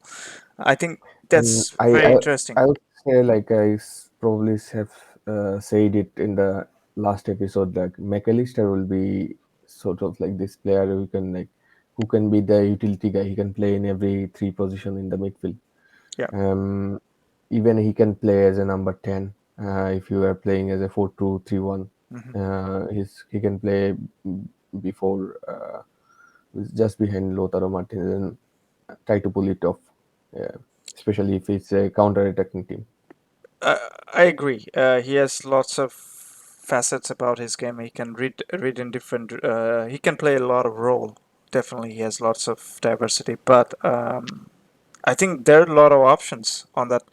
What is funny is that this Argentine team bench is even stronger than the 2018 starting 11. Yeah, true. Um, well, to be fair, that team did not have any younger players, and they're not like willing to play any younger players. And That even brings Tata that Martino. team's bench is Yeah, yeah, that team's bench is even stronger than that team's main team. yeah, could have been because Lo Celso was sitting there, and you know, obviously, Yeah, so many players were sitting in the bench yeah, at that time. yeah. But That's what I figured out. They had a lot of other choices and different personnel and different kind of But tactics. with Argentina, it's not about choices. Like if you remember 2014 World Cup, their bench is not that actually strong. Um, even for attack, yeah, for sure. But with midfield, they have a limited option with defense as well. Um, but it's But then always about you had prime Messi, yeah. But that's why they actually how can I say he was man of the match in 4 games, I guess. man of the tournament too. But Man of the tournament too. But okay, coming back to this version of Argentina, I guess they're using Messi very wisely, especially in the attacking yeah, uh, front. it's not about like whoever or what. It's more about when right now. If Yeah. they're making those changes or changing techniques or shapes in right times and right moments, this team is already unbeatable for like last 35 matches, and it will be go like for another 7. Um, so it's about always when, and also they are going to play against a really well, it's sort of like a combination of experience and how can I say youth, Polish team. um, there are so many new players with this Polish team. It's not always about Lewandowski, so it will be a good tough fight to see, and it will be more interesting, and also it will set the tone, I guess, for the rest of the World Cups. Yep, I agree. It would be interesting, but so far Brazil, Argentina both looking very good, and not all European teams, especially some of the big teams, not looking that great. Yeah, true. But again, except for last 2 tournaments, Germany should have been counted. Um, but the only thing lacking with this German team is that like they don't have a scorer. Normally, they used to have someone who is not even playing well, not necessarily playing well in the clubs level, but he's still doing it for the team. I think Muller could be that player. I don't know. He's still there, But and he is seems to older, right? Uh, yeah, but he seems to score he seems he to doesn't find have a space as he well. doesn't have a clue how to score, but he scores still. Yeah. Um, but Well, probably he knows how to score. I don't know. He's a no, tricky no, player. his finishing does look like But he is accidentally scoring. But yeah, yeah, another thing is that like they have Musiala right now. Musiala is Only two. fantastic. Yeah, Uh, and he can actually play sort of like a Number 10. uh, yeah, also he can play the smaller role Hmm. for the team, but Yep. I don't see him as a lone striker. He's starting a little bit from behind, and I think Kai um, Havertz is more, say, for example, I think I'd put he's like a more. second striker. Yeah, but yeah, I guess He's you not necessarily a winger as no, well. but what I'm trying to say is he's someone who can dare to take shots. That's not everyone is doing in this German That's team. what I'm going to say next. Actually, this German teams has only 2 players who can actually take on players, like 1v1 situations. Musiala and Havertz. Sane. Um, oh yeah, Sane. But then again, there's this issue: who is going to play Hmm. and where? Hmm. So yeah, The, if they are the playing Muller or England game three Werner, that went into 3-3. I thought Germany would be very you disappointed. wouldn't actually. Yeah, because it wouldn't be actually 3-3. If England's are like if England did not play Maguire or something. Obviously. Because there were situations I was actually a little bit disappointed. Up until that goal, Havertz weren't even in the field. It did not seem like that actually, and Sane and Musiala was causing problem only when.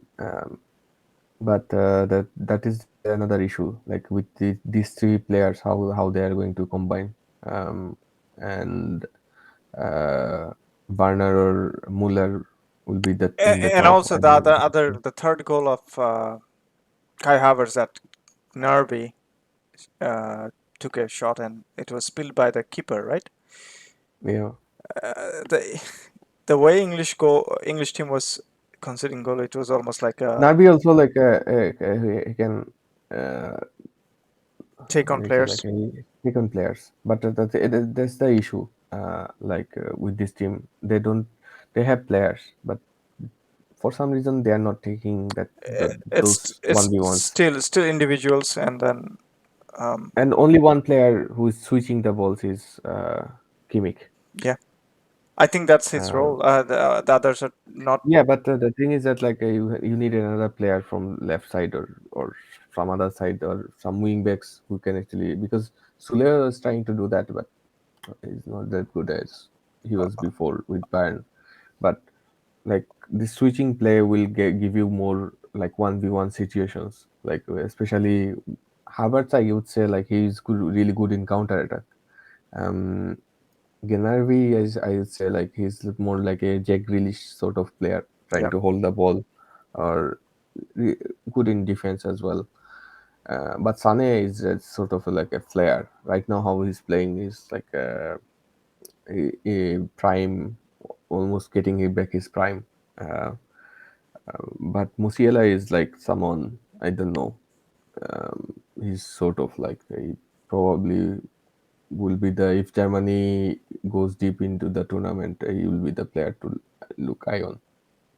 He can do everything I really. just think he's just flourishing. He's still too young at this point. That's what my Yeah, he's like only 18 or yeah, 19. my own take on Spanish team. Like there are a lot of talented midfielders and great players around, but they're just too young. But with Spanish team, they don't know their rules. They've been playing this formation for in their sleeps probably as well. Yeah, Like since they are born.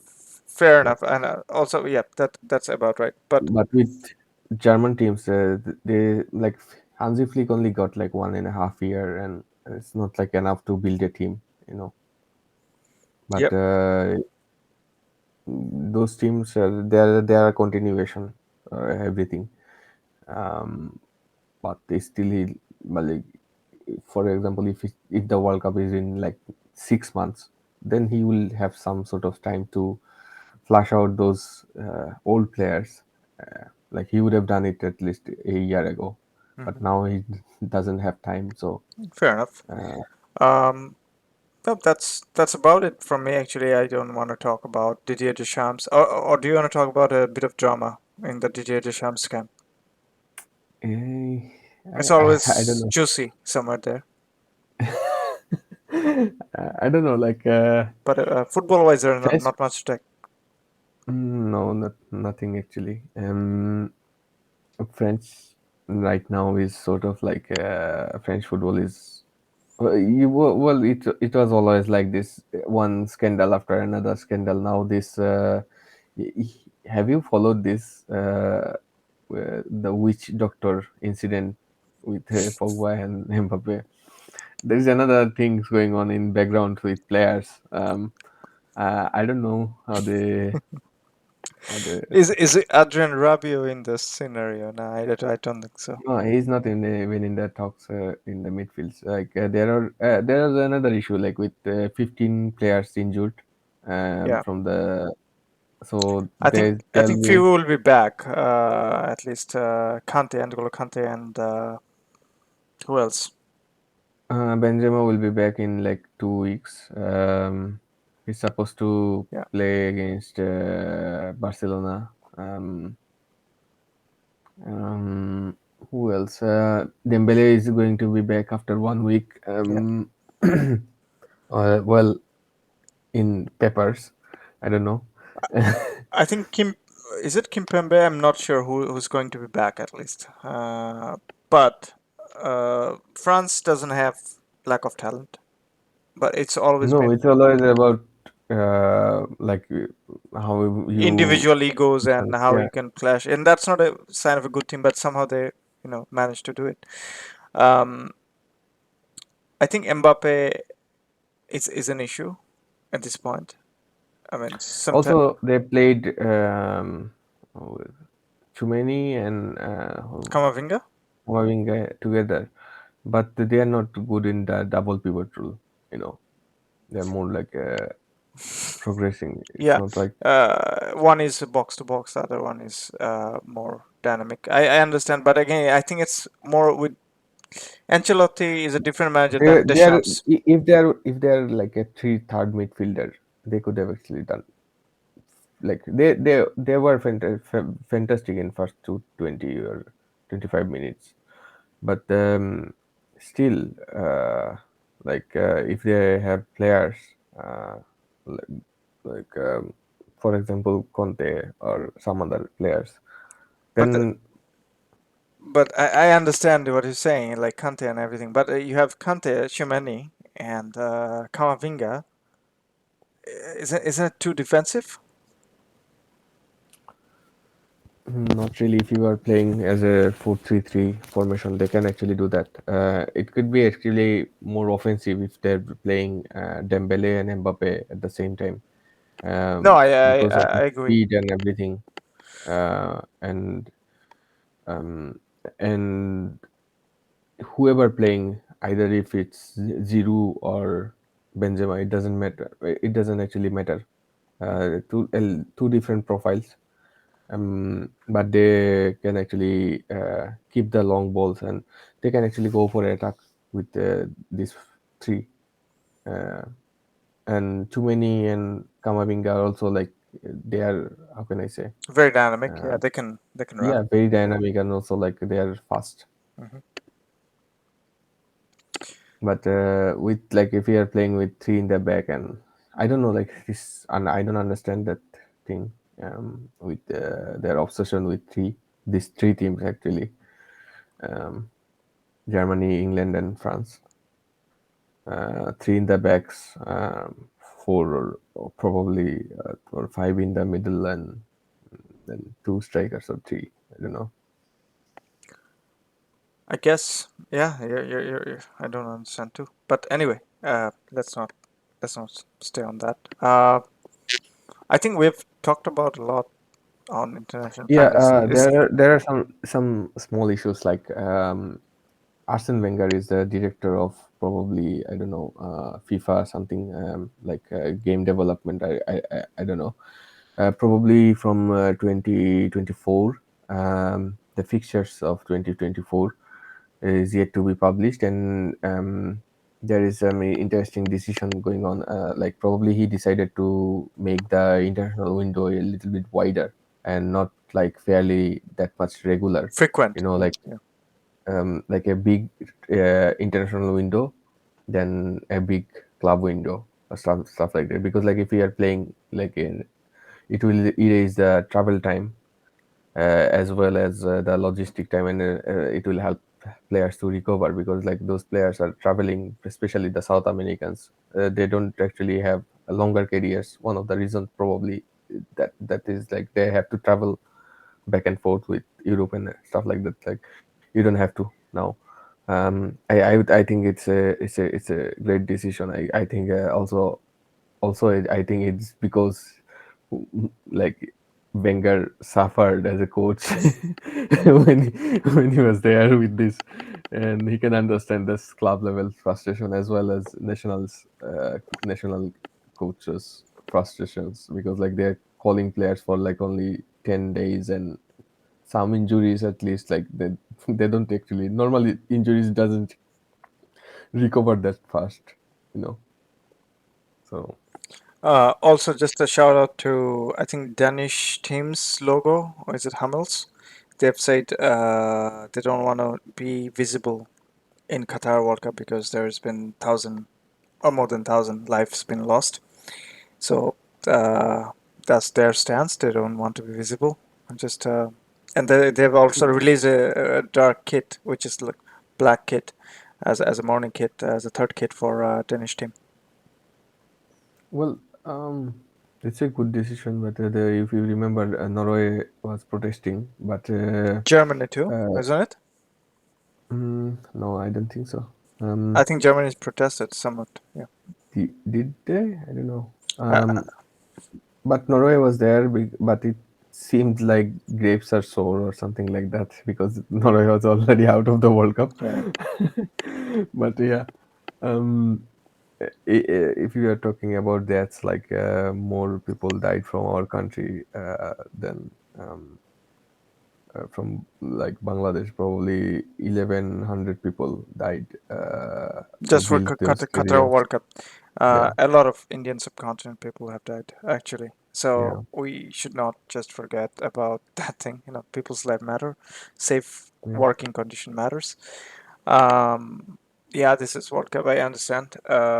But again, you know, people's life is somewhat comes at the front. So yeah, just a huge shout out to the Hummels for having the courage to say that.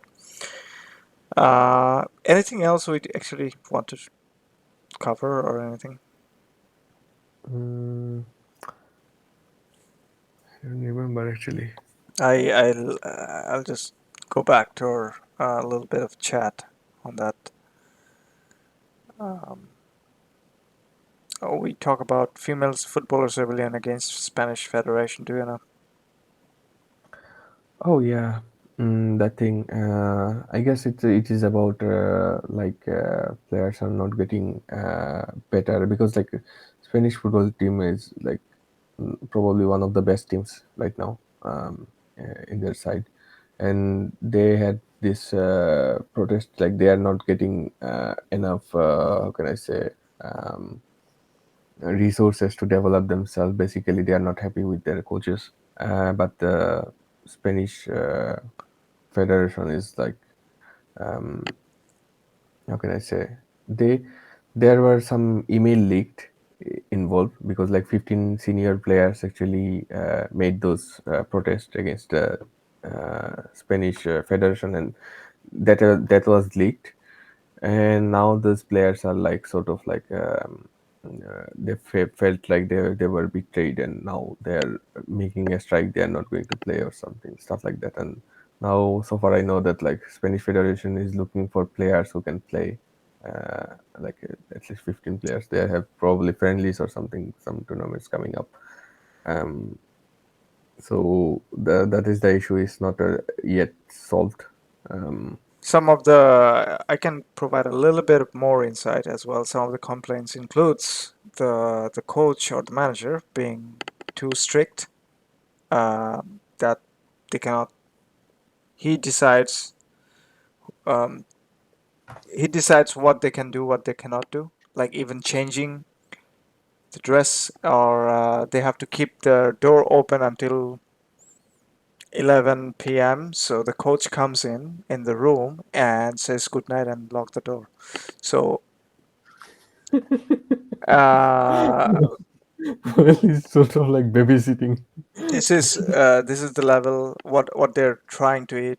He has to approve. If they even have to talk to their families using internet, everything approves by him. So it's more authoritative, and the players not been happy for a long time. There's been a lot of complaints and everything. But I guess the Spanish Federation doesn't really care, as well as this guy. I think there's something wrong with Spanish. Federation and the appointment of some of the managers, and also not just the managers, is a CEO of the Spanish Football Federation. Right? He comes Actually, back. there were so many controversial like decisions since like 2010, if you remember. Even Uh, Tebas, someone like La Liga's chief, is not.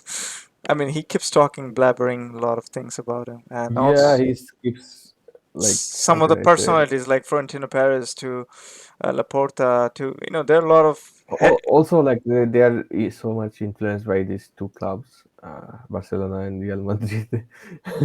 Yes, like not even in the Liga. Liga is like a different federation, but not different company, but like the whole federation is influenced by them. and also Um, Rubiales. He had some. investment in very questionable uh, places. But again, I'm not Mm. going there. But there are certain precedents of the Spanish Federation, and also there has been question mark on the Spanish female federation chief, who has had um, some text inappropriate text sent to some of the players, I guess, as well. So uh, unfortunate. The players are protesting at this point, and they're trying to find some other players to replace them. So I don't know what's the players' association going to do about it. Well, given that how it's getting more how can I say more professional if you are seeing as a viewership or stuff like that. Mm-hmm. Especially 2 3 games in Camp Nou was probably um, one of the highest viewership in female football. Mm-hmm. Um, so it's getting more professional. So like players are not dependent that much in board, but given that the what happens like it also the female federation needs a bit change actually. And if the players are not protesting those sort of things, and they are, I'm not sure about like players associations involvement with these sort of events, or even if the players association in like have some sort of female players association. I'm not sure about that as well. So It all that, comes back to the legislation part as well. You know how that they yeah, can what they can do and what they cannot do. But yeah, but it's just sad. this needs to change actually a little bit fast, like you cannot like pass this up, No, and you you have a you clear cannot cut put it under the solutions. rug for sure. But Yeah. I don't think there's a very quick solution into this. I think some of the rules and policies needs to be very well written, and it has to change. And second is that whatever coming from the players, your best players, I guess I'm assuming the 15 of the best players that picked up in the country, you have to take them seriously. Of course, like whoever even playing in this 23 or 26 squad, they are the best players of the country. You have to take them seriously. Like you must. Yeah. So unfortunate, but hope things change. But it's Yeah, again against an embarrassing thing for Spanish yeah, Football like such a Federation. big clubs. We can imagine that that sort of things happens in our country or something like that. No, Like no, that happens in Argentina, Brazil, or somewhere in South America, but doesn't really. Um, I mean, obviously it happens everywhere, I guess, but you don't really think that it might happen in Spanish. Uh, yeah, with the players they have and how they're like progressing right now, especially viewership. I guess like it's also important. Like Obviously, bringing it more brings the money. revenues. Yeah. So yeah. So that is another thing. Like for example, I guess recently U.S. women's team got there was a legislation or something like that. They are they're getting paid equally as a men's team, but that is also sort of unfair because like how many people are watching women's game as well.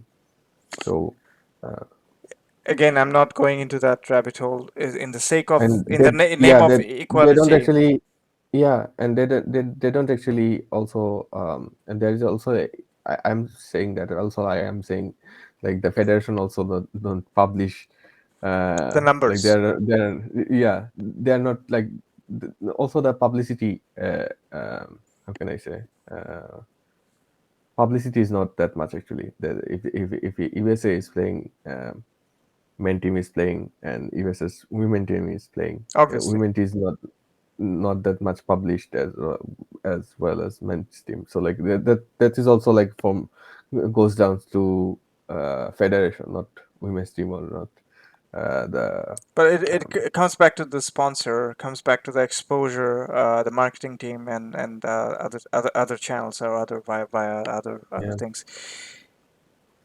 Yeah. But Also, another thing I've seen like with women's football, like probably Arsenal's or B team or like under 15 men team mhm. beat their professional females team. Uh, and people are saying like women's football is not that good. It's not about like physicality, like it's about the beauty of the game. um, if you remember, like when we started recording, I was saying like Barcelona at the time Ronald Koeman was the coach, and I was saying like Barcelona, like Barcelona Femini is playing more beautiful football. Like even they still does than this Xavi's team.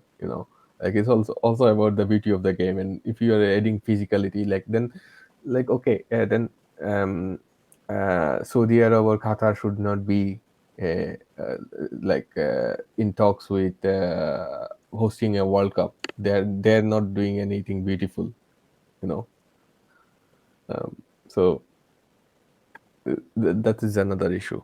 Um, I don't think that is fair to say, but like it's also well, if the Spanish Super Cup can happen in Saudi Arabia, I mean, yeah. It just reminded me so many things at, at the same time, but I don't want to go there. But yeah, like what I am saying,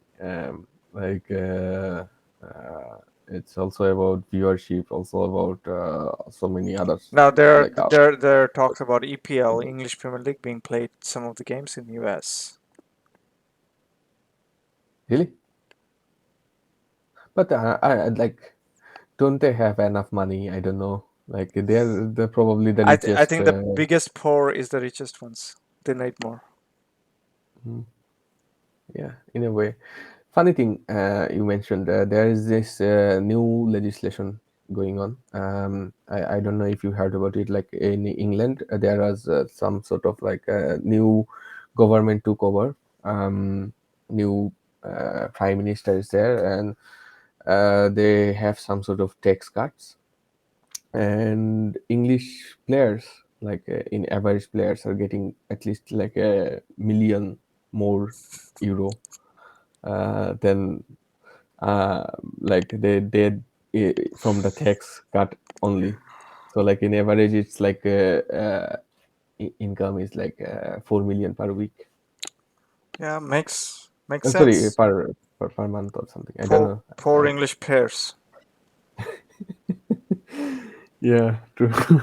But yeah, like another thing. Like it will change the direction at least for a year. Like if For good or bad? for good, I guess. Like Why? they can actually bring new how can I say, players because of the money. Like Not really. in Never happened. uh no, it actually happening No, no, no. right now in. I'm saying that that didn't happen. Uh, English players normally get more money than their counterpart of any other countries. Yeah, yeah. That didn't actually bring a lot more good players in English thing. No, I'm not saying like good players. They will actually it does. If you if you see so many players, for example, like Paqueta is playing for West Ham, he can actually play for another Champions League team in anywhere in the world, but he is playing for West Ham. Um, so sometimes the numbers also brings quality, But like they. then Paqueta is not getting as much as money as his English counterpart teammate because he's been English players are always valued higher. Say for example, Uh, if Jude Bellingham's come yeah. from Dortmund to any other English team, he's automatically gonna get a certain bump um, compared to any other player. Pick any other player in any other league. Say Neymar coming into his valuation would be higher, but English players will get more money. That's the system. It's already been Oh, there, oh, okay. I didn't know about and that. now they're making it more rich by cutting the taxes, which is fine. I mean, Obviously, they can do it, but does that bring good quality English team? I don't know. I mean, obviously, some of the English players are thriving with some English. Um, the base, say for example, Declan Rice's base price is already higher than say Casemiro, who was playing in Spanish league for Real Madrid. Yeah, but also like age factor is. I agree. I agree there. But say if Casemiro's age was same as Declan Rice, he was still gonna get not as base price just because he was not English. Oh, yeah, true. That's how it works. That's why Jack Grealish cost 100 million, and people ask why it is because there's a part of thing he's British. Uh, This is true actually, but in footballing sense, like if you have, I don't know if you have seen this under 20 or 21 team. Um, they actually probably played well.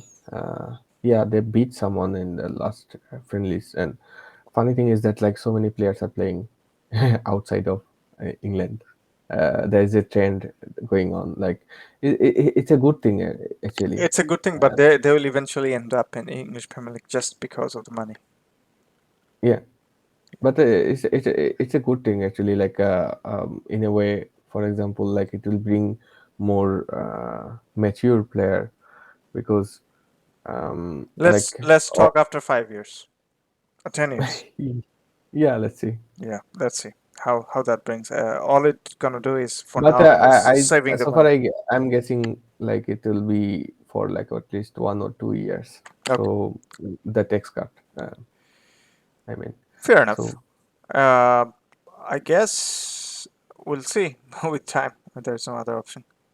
yeah. Also, like I think also English players are like one of the main investor in their economy. So I can guess that actually But if because your if we if your tax is being exempt, no, I'm saying like the fluidity of money, like if they're investing more in the market.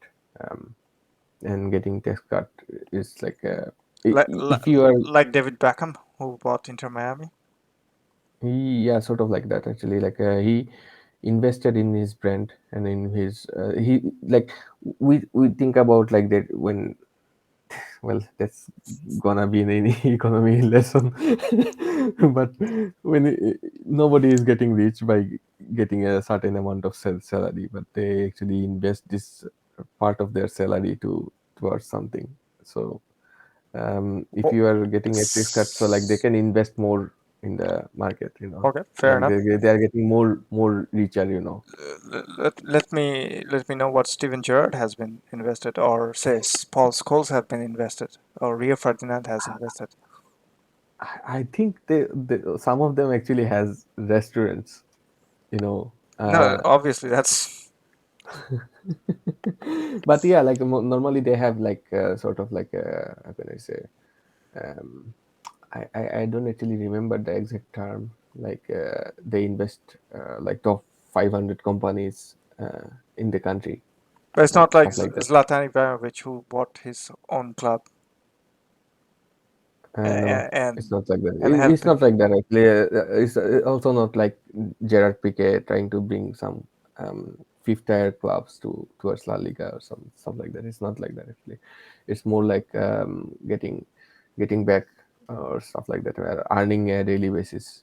Like as a player, you are uh, your career is limited after like Sometime 35 or I 36. believe in especially English Premier League, a player, especially English player, needs is less money, not more money. Less money might humble them down and let them focus on the football, not on the other side. I Uh, don't see it's like all about also like money. I think it's also about the attention, like the attention we are getting right now, like in the social Uh, media. no, no, and Uh, also you're i- putting i- yourself in stress, like Jack Grealish, yeah, right? yeah, true. You have a price tag on you, and you have to perform. If you don't, you'll be booed. Yeah, and also like there is this interesting video from like Tifo IRL, and they are saying like they are trying to making case of Jack Grealish as a perfect Pep Guardiola player, and they actually made a good fair points out of it, Obviously, I'm not especially. not gonna buy everything about that. Yeah, but like they made some fair points, like defensively, especially, and they showed some numbers, like underlying numbers and stuff like that. But the thing is that, like, if you are changing clubs, you already have uh, some sort of pressure, um, like to perform, uh, especially in England. And like I mentioned probably like that early tabloid generation, like that early 2000s tabloid generation. They created a term, if you remember, WAG, and there they were all sort of like um, how can I say. Uh, Conversations, like especially before 2006 World Cups, like so many celebrities like were married to or were the girlfriend of English teams players, and they were in the stands and all those making all those sort of noise. And if it's always there with England, But like with attention and everything, no, no, no. and I totally get it. But that's how actually they get money. Like what I am saying, like the viewership always give you more money. that's not giving you quality in terms of football. Yeah, exactly. Like, but there are things like, for example, players are more interested in right now in Premier League than any other league because of taxation and everything. Like with even like Spanish football suffered a little bit with. Yeah, but again, that's created disparity, and that's not. Again, I'm not money. I guess is important, but not that much. That a lot of other hardworking people are not getting enough paid.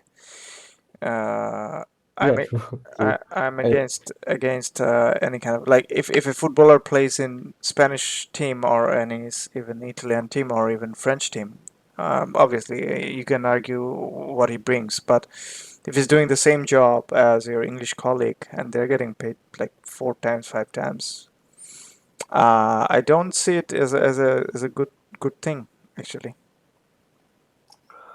Yeah, that's true. That actually creates sort of like an imbalance in the market as well. Uh, So we and will actually find out in few years what will happen. But we have seen but then something like, it's a racist too, in a way. Your local players, your by born players who were born by genetic accident are getting exempt from. I mean, it is everywhere. I understand, but you're getting just million just by luck by born there. well, isn't it the like whole taxation thing works? Like you will True, have to pay more taxes true, if you are living in another country. true, but that's I find it's fairly unfair. It's just because you're genetically, accidentally born outside of that geographical map, and then you have to pay more or get less. Put it that way. Yeah, true. Actually, But yeah. we are Also, like recording almost like 2 hours. yeah, 2 hours. Yeah.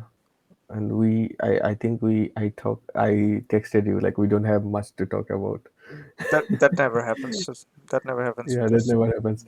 But in short, like I want to add a little bit, like the Neymar transfer and how like how big of an impact with this actually, like with this 222, right? It was the number, Yeah, €1 million. yeah, So it changed football for a while. Now, like with COVID and everything, now I think it's little lesser if you think about it. That like with the inflated market, it still looks a little bit big, but it's not that big as right after Neymar transfer. There was Mbappe transfer, and there were like so many transfers going on at the time, like Dembele to Barca, Coutinho to Barca, and some other transfers. And like in 2020 probably with Ajax team they get like overpriced for so many players. Even right now they got like almost 95 or 97 I guess from for Anthony, but for Anthony right now it looks normal, you know, It doesn't in a actually. sense. It doesn't. Well, it looks normal if you compare with an English player, but then that brings the whole false whole false narrative. If Jack Grealish can get 100 million, then why not Anthony gets 80 million, right? Or whatever the number is. Then you're comparing with a already inflated and a false value of a player just because he's been British. Then you're comparing another foreign player who is potentially been a little bit better than him, and then you're saying it's been justified. That's how you're inflating the whole market and the conversation. And obviously, you talked about Neymar and stuff like that. That No, the whole thing is actually like broken after the transfer. it's a chain reaction, Yeah, and everywhere and like you're now having a false analogy going on. Okay, this guy is that, so yeah, we can spend on him that. yeah, that is the thing I wanted to say. Like it changes the whole narrative. Like we have seen like 100 million. Okay, like when Paul Pogba went back to United, it was 100 million, and no, everyone was like furious. Like how come? And right after that season, actually, Neymar transfer happened, and it actually broke. Like these transfers actually broke all those, like how can I say, Everything. logics and records Yep. and everything. And now, like if we are thinking about the performance, Neymar won that much influence performer for PSG, and also like Pogba. And if you're getting those sort of performance from a 100 million players, you can expect at least like uh, okay, if someone like Anthony is performing this good is for Ajax, and he can get actually like 95. So like it's like a little bit devaluation of skills in a way, um, you know, because and I don't actually support those sort of numbers, like 100 million for a player is not, it's like too much, way too much, Again, obviously, we are almost broke. We don't even have a fraction of that in our bank account. We can't even talk about it. So I wish. we are so broke. We can't talk. We keep talking about money and some of the rich players. Yeah, Anyway, on that note, I think we could should we, and that's how they are getting rich. for us. Yeah, from us actually, like they're getting at least some sort of viewership from here. I don't know if any viewers are there. No, nothing at all. Anyway, on that note, can we wrap it up? I guess. Yeah, Okay. On that note, if anyone is actually seeing, I see a lot of people actually clicking it. If you're liking it, please let us know. If you don't like it, that's okay too. I mean, just tell us what you like and if what you don't like. And yeah, any kind of comments, questions, are welcome. Anything new from Shudipta? Final notes. not much actually. I talked a lot. So yeah, on that note, we'll be back in next week hopefully.